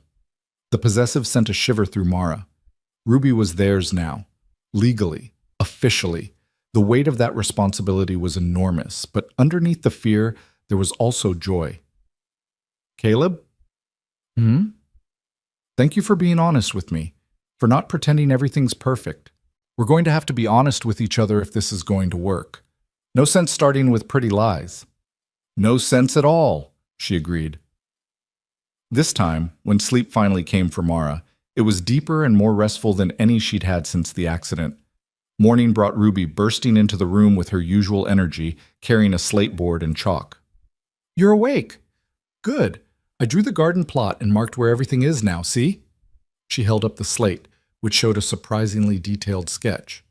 That's where the tomatoes are, and that's the squash, and those are the beans climbing on poles. Mara pulled herself more upright, ignoring the protest from her legs. This is wonderful, Ruby. You're quite the artist. Pa says I get it from Mama. She used to draw birds. Ruby climbed carefully onto the foot of the bed, settling cross-legged. So I was thinking, next spring we could try corn, and maybe some flowers too, not just vegetables. Mama always said a garden should have flowers. Your mother was right. Flowers feed the soul. Ruby's face brightened at hearing Mara agree with something Sarah had said. That's what she used to say. Flowers feed the soul. Pa doesn't remember her saying that, but I do. Then we'll definitely plant flowers. What kind should we try? They spent the next hour discussing possibilities, Ruby chattering excitedly while Mara made notes on paper Caleb brought. Sunflowers for height and cheerfulness, zinnias for color, morning glories to climb the porch posts. Ruby had opinions about everything, and Mara found herself genuinely enjoying the planning despite the constant ache in her legs. When Caleb called Ruby for breakfast, the girl hesitated. Can I bring mine in here to eat with Mara? I think that would be lovely, Mara said before Caleb could answer. So Ruby brought her plate of eggs and biscuits and sat on the floor beside the bed, still talking between bites about the garden, about a hawk she'd seen yesterday, about how Mary Weaver's daughter had a new kitten and could they maybe get one too. Caleb watched from the doorway, something soft in his expression that made Mara's heart squeeze. This was what he'd wanted when he'd placed that advertisement. Not romance, not grand gestures, just this. A woman talking with his daughter about gardens and dreams while morning sun streamed through the window. The peaceful moment shattered when someone knocked hard on the front door. Caleb's expression shifted immediately to wariness. Stay here, he told them, moving to answer it. Mara heard voices in the front room, raised and agitated. A woman's voice sharp with distress. Then Caleb calling, Mara, I need you to hear this. Ruby's eyes went wide. Mara looked at the girl. Help me to the doorway? Together they managed it, Ruby supporting Mara's weight on one side while Mara hopped on her good leg, clinging to furniture with her free hand. By the time they reached the bedroom door, Mara was sweating and dizzy, but she could see into the front room where a young woman stood wringing her hands, tears streaming down her face.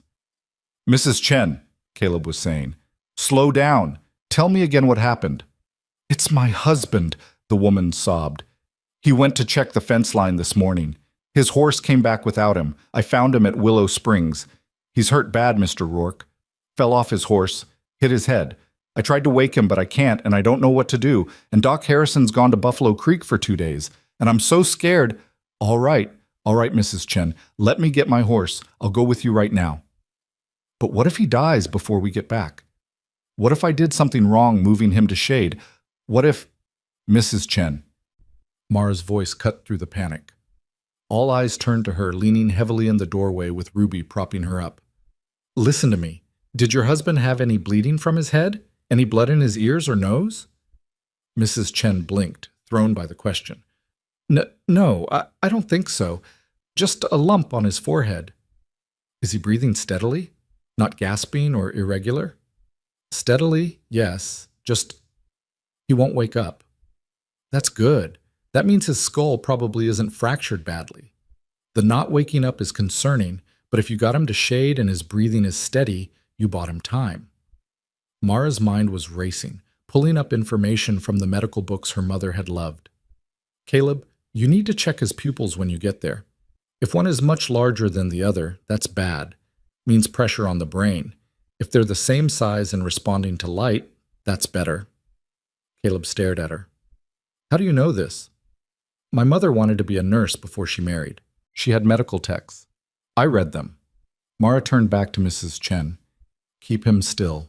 Don't move him more than necessary. Don't try to pour water down his throat if he's unconscious. He could choke. Just keep him cool and wait for him to wake naturally. And Mrs. Chen, people wake up from head injuries all the time. Try not to panic. Mrs. Chen was nodding frantically. Thank you, Mrs. Rourke. I didn't know what to do. I was so scared. You did exactly right coming for help. Now go with Caleb. He'll take care of everything. After they left, Ruby helped Mara back to bed. Mara collapsed against the pillows, her remaining strength spent. Well, that was foolish. I probably looked ridiculous hopping around. You looked brave, Ruby said seriously. And smart. Mrs. Chen was really scared until you talked to her. I hope I gave her good advice. I'm not a doctor. I just remembered things from books. Books are important. Knowledge is important. That's what Mrs. Chen needed, someone who knew things. Ruby climbed up beside Mara carefully. Can you teach me? About medical things? If you'd like to learn, I'd be happy to teach you, though I hope we don't have many more opportunities to practice. They spent the rest of the morning quietly. Ruby brought Treasure Island and asked Mara to read aloud, and they lost themselves in pirates and adventure while waiting for Caleb to return. He came back near noon, looking tired but relieved. Chen's going to be fine. Woke up about an hour after I got there. Confused and nauseous, but awake. Your advice was good, Mara. The pupils were equal. No fracture that I could see. Thank God. Mrs. Chen wanted me to thank you again. She said... He paused, a strange expression crossing his face. She said she's going to tell everyone in town how the new Mrs. Rourke saved her husband's life with her doctoring knowledge. Mara's stomach sank. I didn't save anyone. I just remembered some things from a book. It doesn't matter. That's the story she's telling. And in a town this size, by tomorrow everyone will know about it. Is that a problem? Caleb sat heavily in his chair. I don't know. Could go either way. Either people will respect you for it, or they'll say you were showing off, acting above your station. The Vales and their crowd won't like it. The Vales and their crowd can... Mara caught herself, glancing at Ruby. Can think whatever they like. But you don't want them thinking badly of you, Caleb said gently. Nobody wants that. No, Mara admitted. I don't. But I couldn't just stand there and do nothing while Mrs. Chen was falling apart with fear.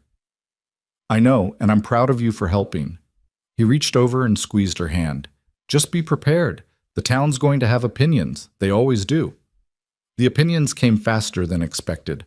By evening, Sam Weaver stopped by with news that Mrs. Chen had indeed been talking up Mara's knowledge all over town. By the next morning, 2 different women showed up asking Mara's advice about various ailments. One with a persistent cough, another worried about her pregnant daughter.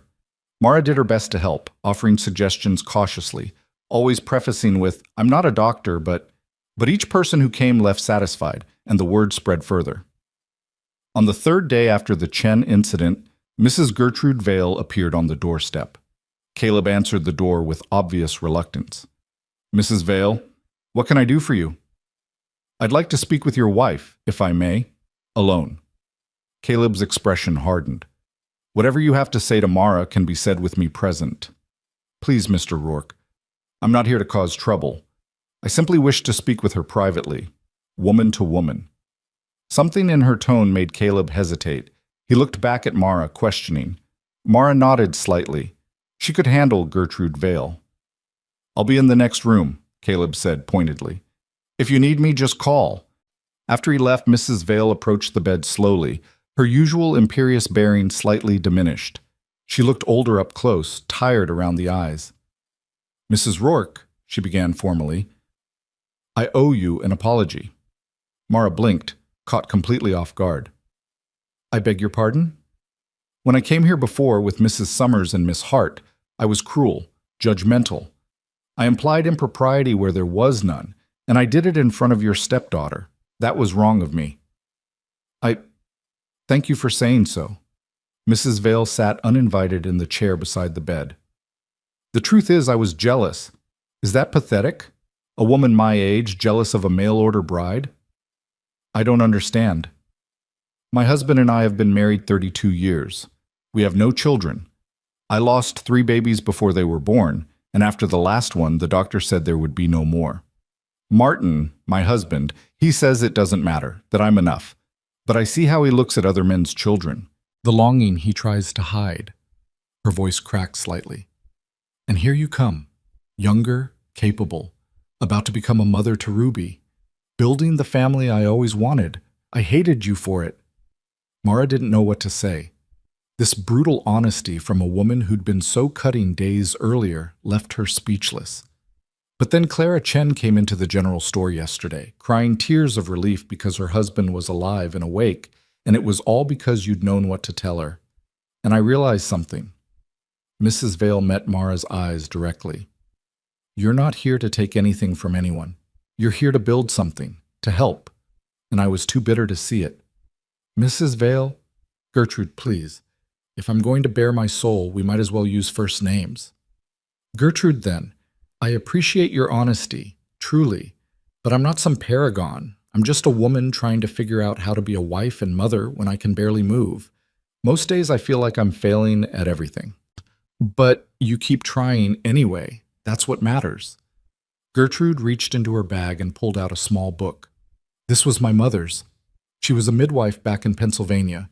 It's her journal, remedies, notes on childbirth, things she learned over 40 years of practice. I thought, if you're going to be the person people come to with medical questions, you might find it useful. Mara took the book with trembling hands. The leather cover was worn soft, the pages yellowed. Inside, cramped handwriting detailed everything from poultices for inflammation to signs of difficult labor. It was a treasure. This is too precious. I can't. You can. You will. Gertrude stood. Consider it a peace offering, and perhaps the beginning of a friendship, if you'll have me, despite my terrible first impression. I'd like that very much. After Gertrude left, Caleb came back in looking thoroughly confused. What just happened? I think I just made an ally. Mara held up the journal, and inherited some knowledge that might actually be useful. Huh. Caleb shook his head. This town. Just when I think I understand it, it surprises me. Over the following weeks, a pattern emerged. People came to Mara with questions. Nothing serious. Doc Harrison was still the authority for real medical issues. But small things. A child's rash, a sprained ankle, a persistent headache. Mara offered what knowledge she had, always carefully, always with disclaimers. But she helped where she could. And slowly, imperceptibly, the town's opinion began to shift. The whispers changed from mail-order bride who trapped him to that Rourke woman who knows doctoring. Not everyone was convinced. Mrs. Summers and Miss Hart still maintained their disapproval. But enough people respected Mara's knowledge and willingness to help that it mattered. Ruby noticed the change too. People like you now, she announced one afternoon while they worked on the garden journal together. Jenny Weaver told me her ma says you're the smartest woman in Red Hollow. That's very kind of Mrs. Weaver. Are you the smartest woman in Red Hollow? I doubt it. I just read more books than most people. Ruby considered this. I want to read lots of books too, so I can be smart like you.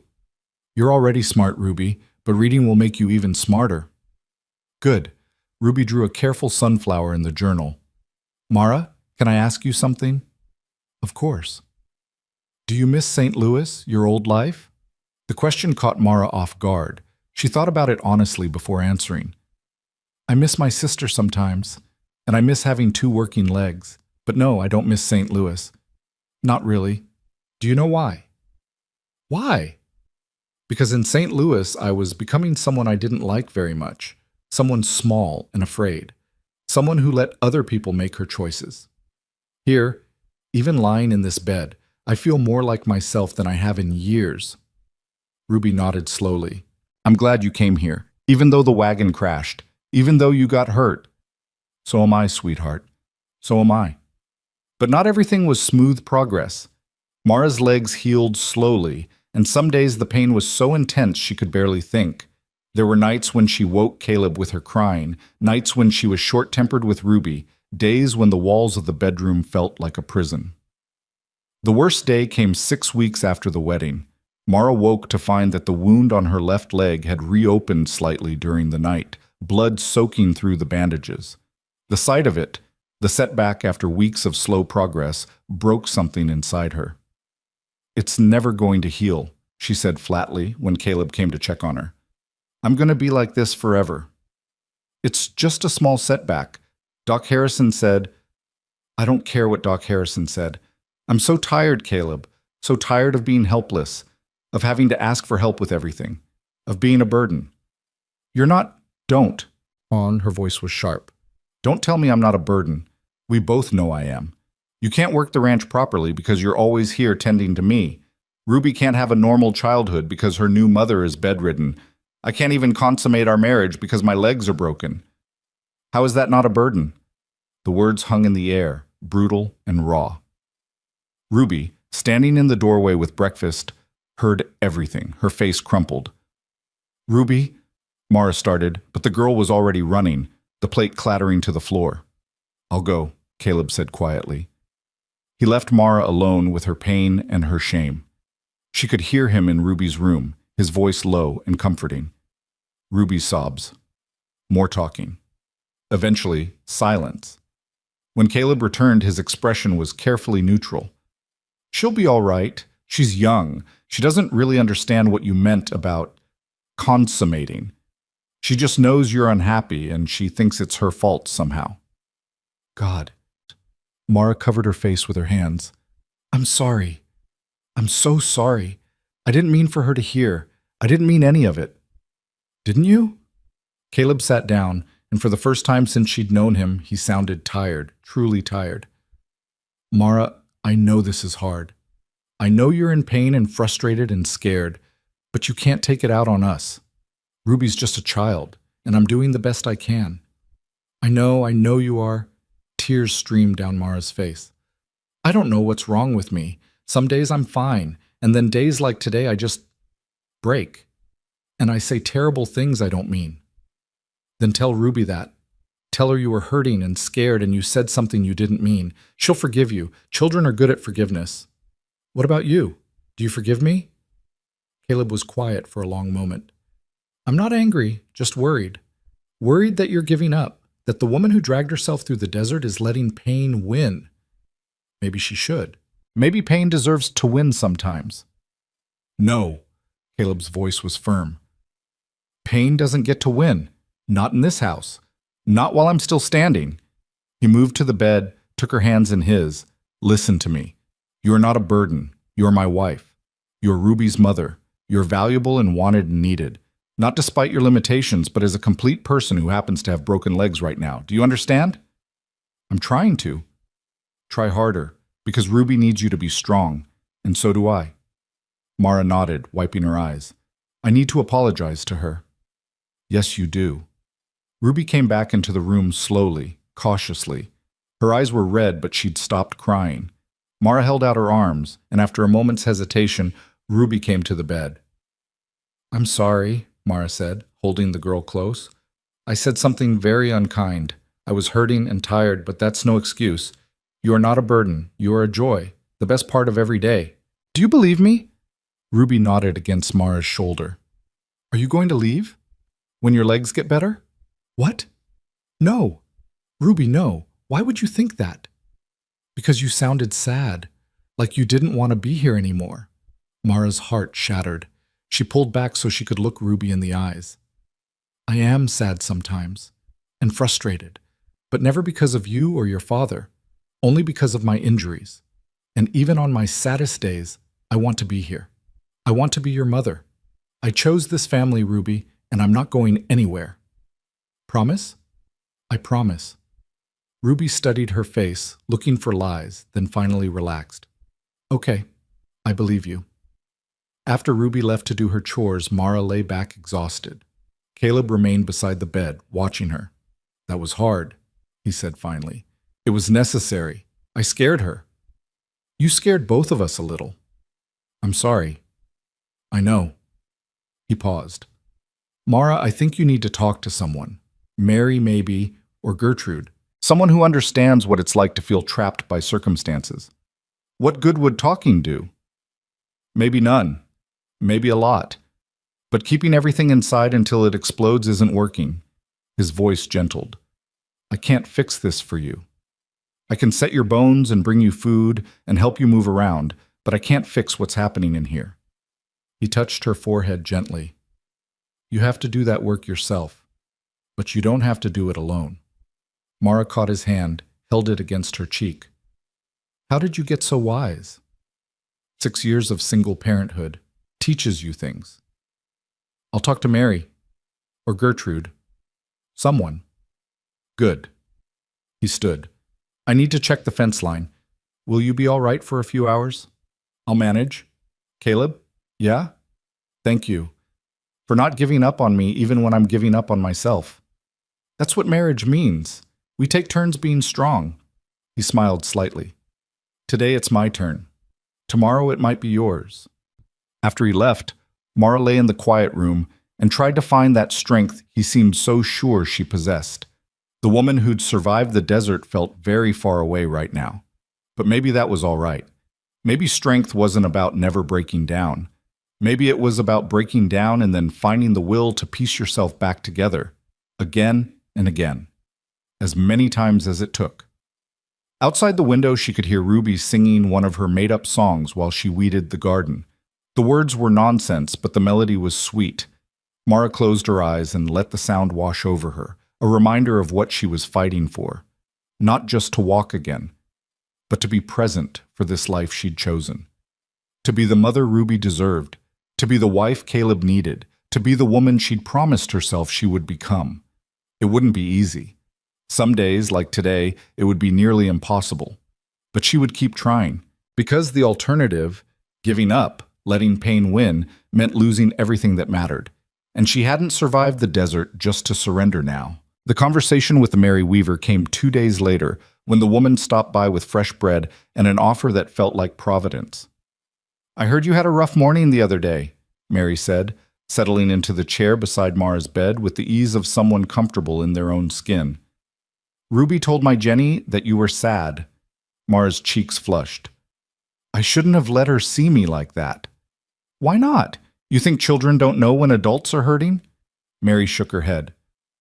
My Jenny's seen me cry plenty of times. Over babies I lost, over hard winters, over my father passing. Didn't damage her none. Maybe even taught her something about being human. I told her I was a burden, that I couldn't even... Mara stopped, the words too embarrassing to repeat. That you couldn't be a proper wife to Caleb? Mary finished bluntly. Honey, if you think a marriage is only about what happens in a bed, you've got a lot to learn.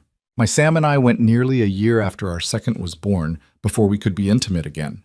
Women's bodies need time to heal, so do broken bones, I imagine. The casual way Mary discussed it made something loosen in Mara's chest. Did you feel useless during that time? Every single day. I'd watch Sam working himself to exhaustion while I could barely climb the stairs without hurting. I'd see other women at church, standing and socializing, while I had to sit because standing too long made me bleed. It was hell, Mara, pure hell. Mary leaned forward. But you know what I learned? My worth wasn't tied to what my body could do. It was tied to who I was. The mother who read to my children, the wife who listened to my husband's worries, the woman who still had thoughts and feelings and value even when she couldn't do all the physical things expected of her. How did you stop feeling like a burden? I didn't, not completely. Some days I still feel it. Mary's honesty was refreshing. But I started looking for ways I could contribute that didn't require a working body. I taught Jenny her letters when she was barely 3. I mended every piece of clothing in the house, even one-handed. I planned menus that would stretch our food supplies. Small things, but they mattered. Mara thought about the garden journal, about the medical advice she'd been giving, about the afternoon spent reading to Ruby. Small things. But maybe they did matter. I'm scared, Mara admitted. Scared that when my legs finally heal, Caleb will realize he married someone he doesn't really know. That the crisis brought us together, but ordinary life will tear us apart. Could happen, Mary said pragmatically. Marriage is a gamble, however you start it. But I've seen the way that man looks at you, Mara. Like you're water in the desert. Like you're the answer to something he didn't even know he was asking. That's not crisis talking. That's real. How can you be sure? Because I've seen him look at other women over the years since Sarah died. Kind looks, appreciative looks, but never that look.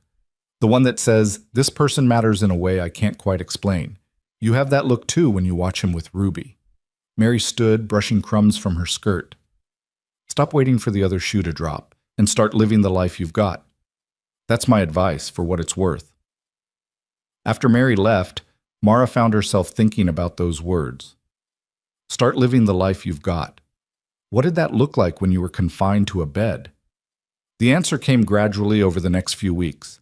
She started teaching Ruby not just from books, but from her own knowledge, arithmetic in the mornings, geography in the afternoons, history through stories that made the past come alive.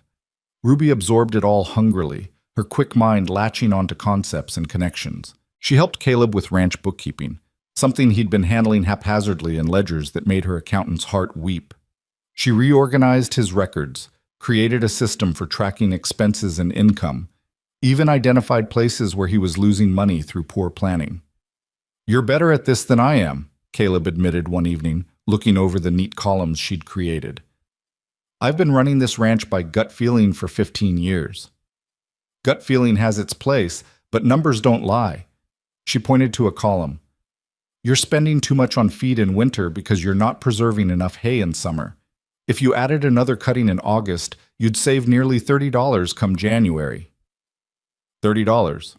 Caleb whistled low. That's not nothing. It's a new dress for Ruby, or medicine if someone gets sick, or a dozen other things. Mara felt a small surge of satisfaction. See? I can contribute even from this bed.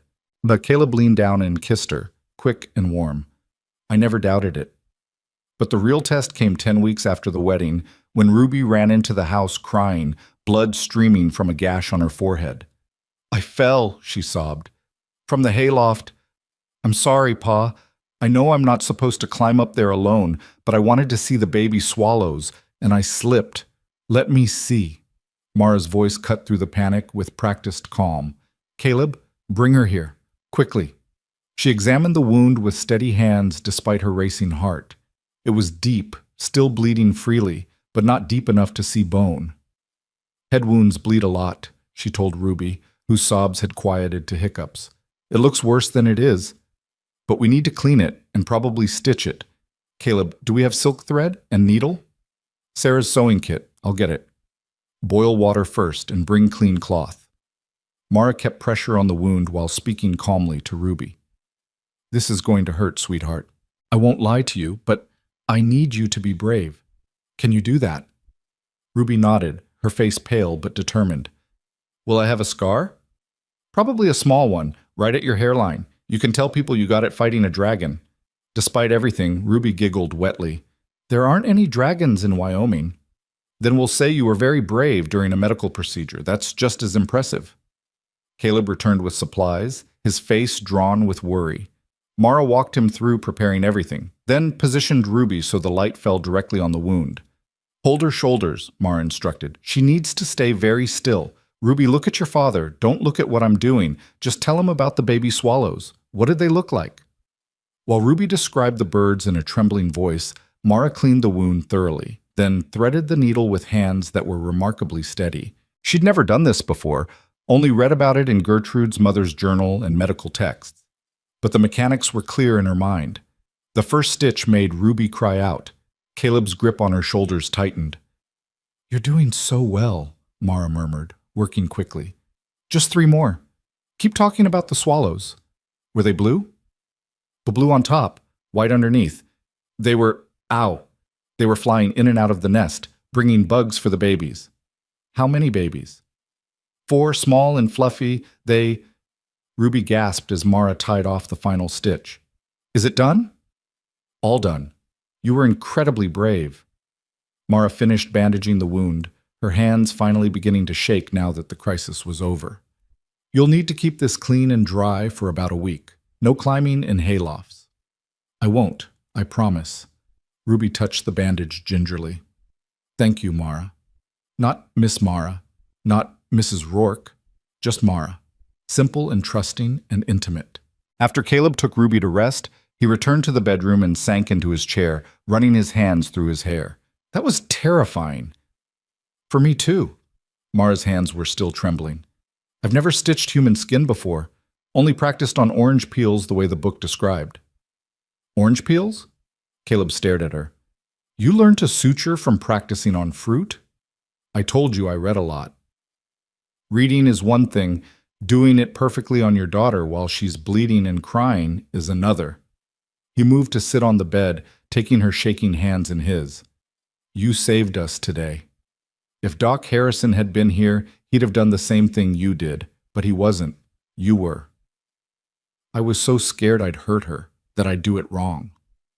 "But you didn't. You stayed calm and did what needed to be done." He raised her hands to his lips, kissed each palm. "That's who you are, Mara. The person who stays calm in crisis, who dragged herself through the desert, who stitches wounds from a bed because her legs won't carry her. You're the strongest person I know." Mara felt tears sliding down her cheeks. "I don't feel strong. I feel like I'm barely holding on most days." "That's what strength is. Barely holding on but refusing to let go." Caleb brushed the tears away with his thumb. "I love you. I don't know if it's too soon to say that or if I should have said it sooner, but I love you. Not because you're convenient or helpful or good with Ruby, though you're all those things, but because you're you, stubborn and brave and smart and kind and completely unable to give up even when you want to." "I love you too." The words tumbled out, undeniable. "I think I have since you found me in the desert, but I was too scared to admit it. Too afraid you'd think it was just gratitude or crisis bonding or—" He kissed her, cutting off the anxious spiral of words. When they pulled apart, he was smiling. "We really did this backwards, didn't we? Married first, fell in love later. Completely backwards, but I wouldn't change it." "Neither would I." That evening, while Mara was reading in bed, Ruby appeared in the doorway looking uncertain. "Mara, can I ask you something?" "Of course, sweetheart." Ruby came closer, fidgeting with her nightgown. "Would it be all right if I called you Mama? Not all the time if you don't want, but sometimes, because you feel like a mama to me now. The way you took care of my head today, and the way you read to me, and the way you make Pa smile." The words came out in a rush. "But I know you're not my real mama, so if you'd rather I didn't—" "Ruby," Mara's voice was thick with emotion, "I would be honored, so honored. If you want to call me Mama, you absolutely can." "Even though I already had a mama?" "Even though. You're allowed to have 2 mamas, one who gave you life and loved you first, and one who gets to love you now." Mara held out her arms. "Come here." Ruby climbed onto the bed carefully, mindful of Mara's legs, and burrowed into her embrace. "Mama," she whispered, testing the word. "My mama." "My daughter," Mara whispered back, and felt something settle into place, something she'd been missing without knowing it. Purpose, belonging, family. The breakthrough in Mara's healing came 3 months after the wedding, on a crisp October morning. She woke to find she could flex her left ankle without the sharp, breath-stealing pain that had accompanied every movement. She tried again, carefully. Still, there was discomfort, but not agony. Caleb? She shook his shoulder. He'd taken to sleeping beside her rather than in the chair, both of them learning to navigate the intimacy of shared space even without consummation. Caleb, wake up! What's wrong? He was alert instantly, years of single parenthood making him a light sleeper. Nothing's wrong. Look! She moved her ankle again, then her toes. The swelling's finally gone down. I can move it. He sat up, examining her leg with careful hands. The bone had knit solidly, the wound long since healed to an angry pink scar. Doc Harrison said it would be at least 4 months before you could try walking. We shouldn't rush it. I know, but this is progress. Real progress. She couldn't keep the excitement from her voice. What if I could stand by Christmas? What if I could take steps by spring? Then we'll be there for every wobbling attempt. He kissed her forehead. Don't push too hard. I don't want you re-injuring yourself. But Mara was already planning. Exercises she'd read about. Ways to strengthen the muscles that had atrophied during months of bed rest. Small goals that would add up to the larger goal of walking again. Doc Harrison came to check on her progress 2 days later, and his examination was thorough. Remarkable, he said finally. The bones have healed cleanly. Better than I expected, honestly. You can start trying to bear weight, but carefully, a few minutes at a time, using a crutch or leaning on furniture. When can I walk without support? Months still. Maybe by spring, like you said. But this is good news, Mara. Real good news. That afternoon, with Caleb on one side and Ruby on the other, Mara stood for the first time in 3 months. Her legs trembled violently, muscles screaming protest, and she couldn't hold it for more than 30 seconds before collapsing back onto the bed. But she'd stood, on her own feet, bearing her own weight. I did it, she gasped, laughing and crying simultaneously. I actually did it. You did, Caleb agreed, his eyes suspiciously bright. You really did. Ruby was bouncing with excitement. Do it again. Stand again. Tomorrow, Mara promised. Tomorrow I'll stand for longer. And she did. Every day she pushed a little further. Standing became walking 3 steps while leaning on Caleb. 3 steps became 5, became 10. By November, she could make it from the bedroom to the kitchen using furniture for support. By December, she could walk outside to the porch, leaning on a crutch but moving under her own power. Ruby made her a crown from winter berries and dried flowers for Christmas, declaring her the Queen of Walking. Caleb gave her a cane he'd carved himself, with intricate birds etched into the wood. For when you don't need the crutch anymore, he explained. But the best gift came on Christmas night, after Ruby had fallen asleep and they were alone in their room. Mara had been walking more steadily all day, and the progress had filled her with a reckless courage. Caleb, she said quietly, I think I'm ready, if you are, to be properly married. He looked at her, understanding dawning. Are you sure? We can wait as long as you need. I'm sure. I want this. I want you. I want us to be complete. What followed was gentle and careful and sweet, both of them nervous as newlyweds should be, learning each other's bodies and rhythms. When it was over, Mara lay in Caleb's arms feeling more whole than she had since the accident, not because of the physical intimacy alone, but because of what it represented. Healing, moving forward, becoming fully themselves together. I love you, Caleb murmured into her hair. I love you so much it scares me sometimes. Good scared or bad scared? Good scared. The kind that comes from having something precious you don't want to lose. You won't lose me. I'm not going anywhere. She kissed his chest, right over his heart. I'm home, Caleb. Really, truly home. Spring came early that year, melting the snow by mid-March and coaxing green shoots from the earth.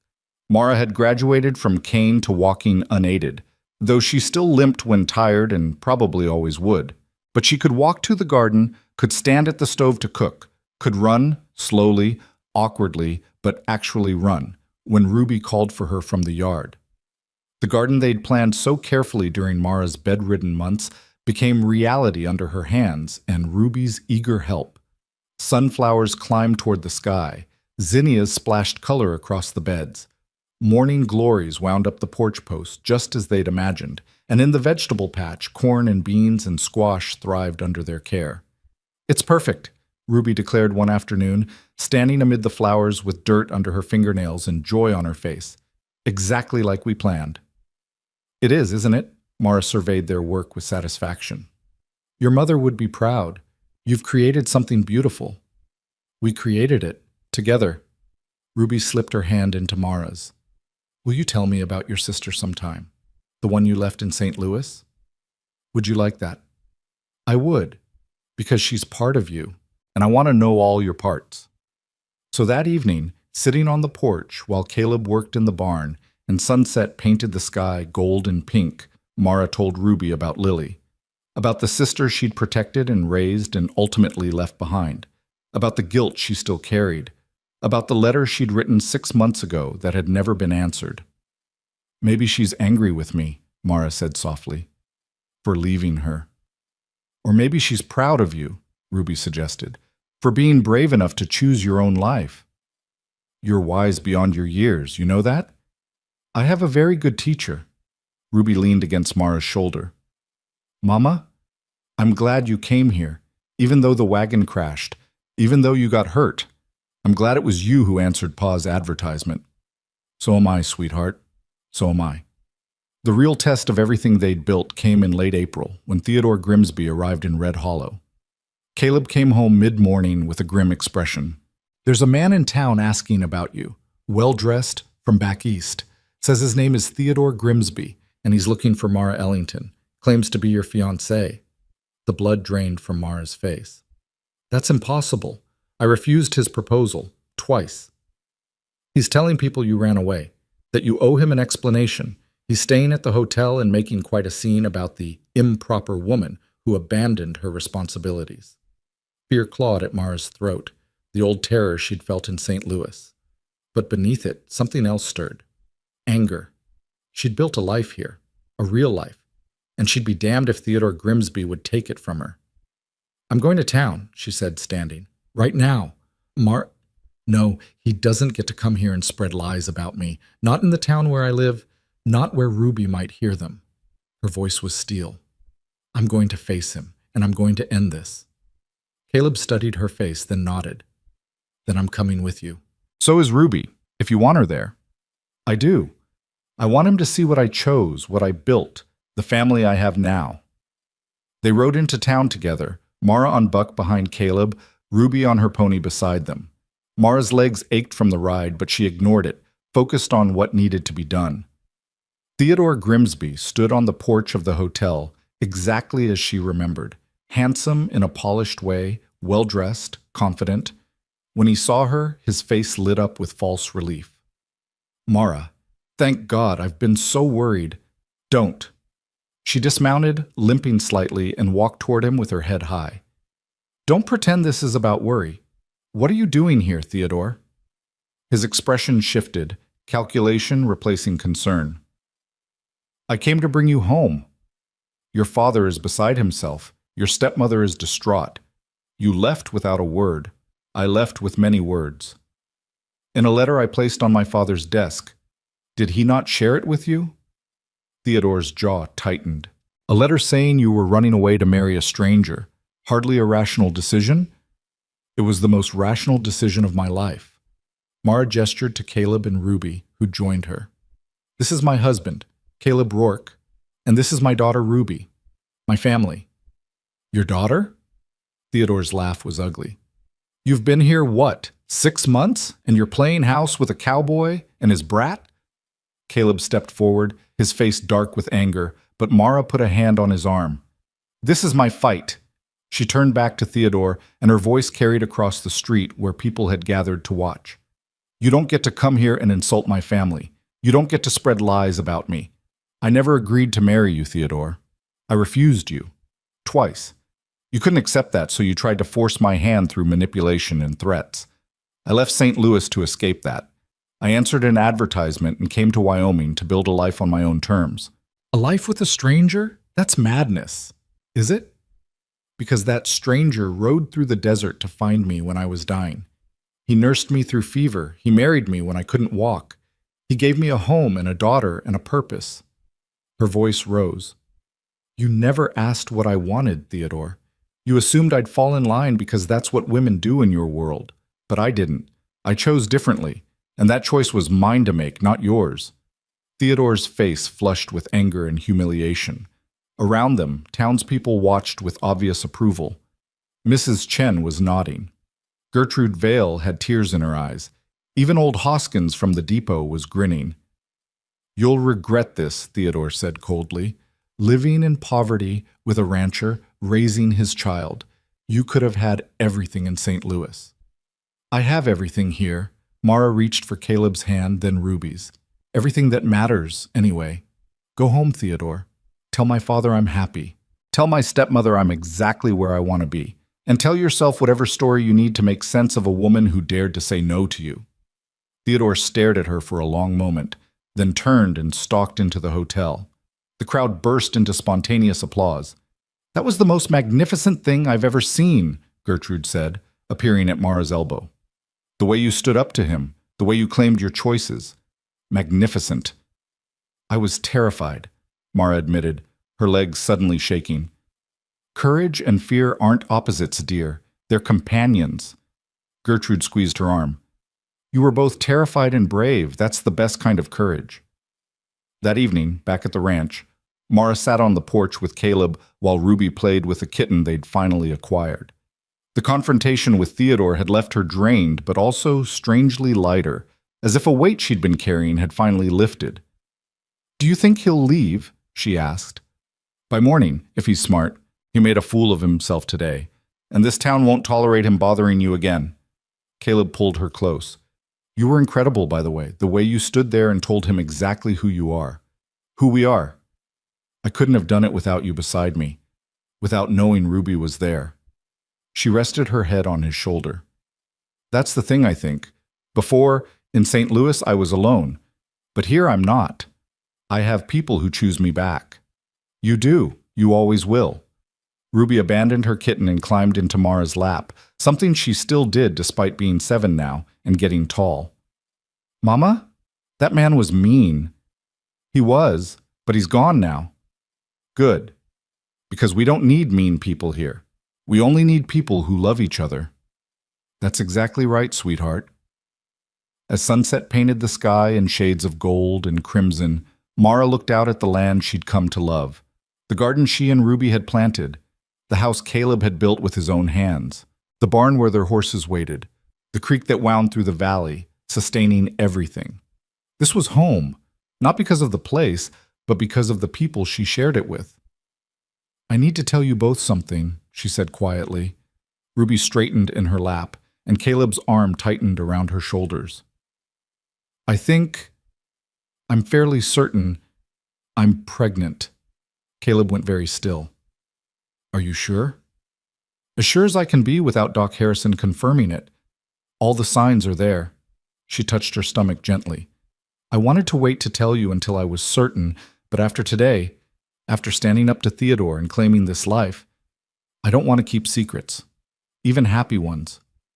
Ruby's eyes went huge. "A baby? I'm going to have a brother or sister? If everything goes well, it's early yet, there's no guarantee." Ruby threw her arms around Mara's neck, squealing. "A baby! Mama, that's the best thing ever!" Caleb hadn't said anything yet. Mara turned to look at him, suddenly worried. "Caleb, are you all right?" His eyes were wet, his face a mixture of joy and fear. "Sarah died having Ruby. What if—" I know you're scared. I'm scared too." She cupped his face in her hands. "But I'm not Sarah. My body is different, and I'll be careful. We'll be careful. Together." "Together," he repeated, his voice rough. Then he kissed her, deep and desperate and full of everything he couldn't say. When they pulled apart, he was smiling through tears. "A baby. We're having a baby." "We are." That night, after Ruby had finally gone to sleep, still talking excitedly about baby names, Caleb held Mara close in their bed. "I can't believe how much has changed in 10 months, how much we've changed." "We've become who we were meant to be," Mara said softly. I think that's what happens when you stop running from fear and start running towards something better. Is that what you did? Ran toward something better? I did. I ran toward you, toward Ruby, toward this life. She intertwined her fingers with his. Best decision I ever made. Even with the wagon crash, the broken legs, the months of pain, even with all that, because it taught me something important. That strength isn't about never falling down. It's about getting back up, about dragging yourself forward even when every part of you wants to quit, about choosing love and family and purpose even when it's terrifying. You dragged yourself through the desert to get here, Caleb murmured, and I found you, barely breathing, but still fighting. You found me twice, Mara corrected, once on the trail when I was dying, and once in my fear when I was ready to run away because the town was whispering and I felt like a burden. She pressed a kiss to his jaw. Thank you for not giving up on me either time. Never. I'll never give up on you. Outside, the Wyoming wind whispered through the cottonwoods, carrying the scent of spring and growing things. Inside, a family that had been forged in crisis and tempered by hardship slept peacefully, secure in the knowledge that they'd chosen each other and would keep choosing each other through whatever came next. The mail-order bride had arrived broken and dying, but she'd survived. More than survived, she'd thrived. She'd become a wife, a mother, a healer, a woman who knew her own worth and refused to settle for less than she deserved. And in doing so, she'd helped her cowboy and his daughter heal too, filling the spaces in their hearts that had been empty for so long. In the morning, Ruby would bounce into their room, demanding to help plan the baby's nursery. Caleb would ride out to check the fence line, whistling one of Ruby's made-up songs. And Mara would walk to the garden on legs that still ached sometimes, but carried her forward nonetheless, ready to tend the life they'd planted together. This was what choosing looked like, not the fantasy of perfect love that arrived fully formed, but the messy, complicated, beautiful reality of two people who'd met as strangers, survived impossible circumstances, and built something lasting through sheer determination and daily choice. The wagon had crashed, but they'd risen from the wreckage, and standing together on the ridge behind the ranch, one golden afternoon weeks later, watching the sun set over the land that was now truly theirs, Caleb took Mara's hand and said what they were both thinking. We made it.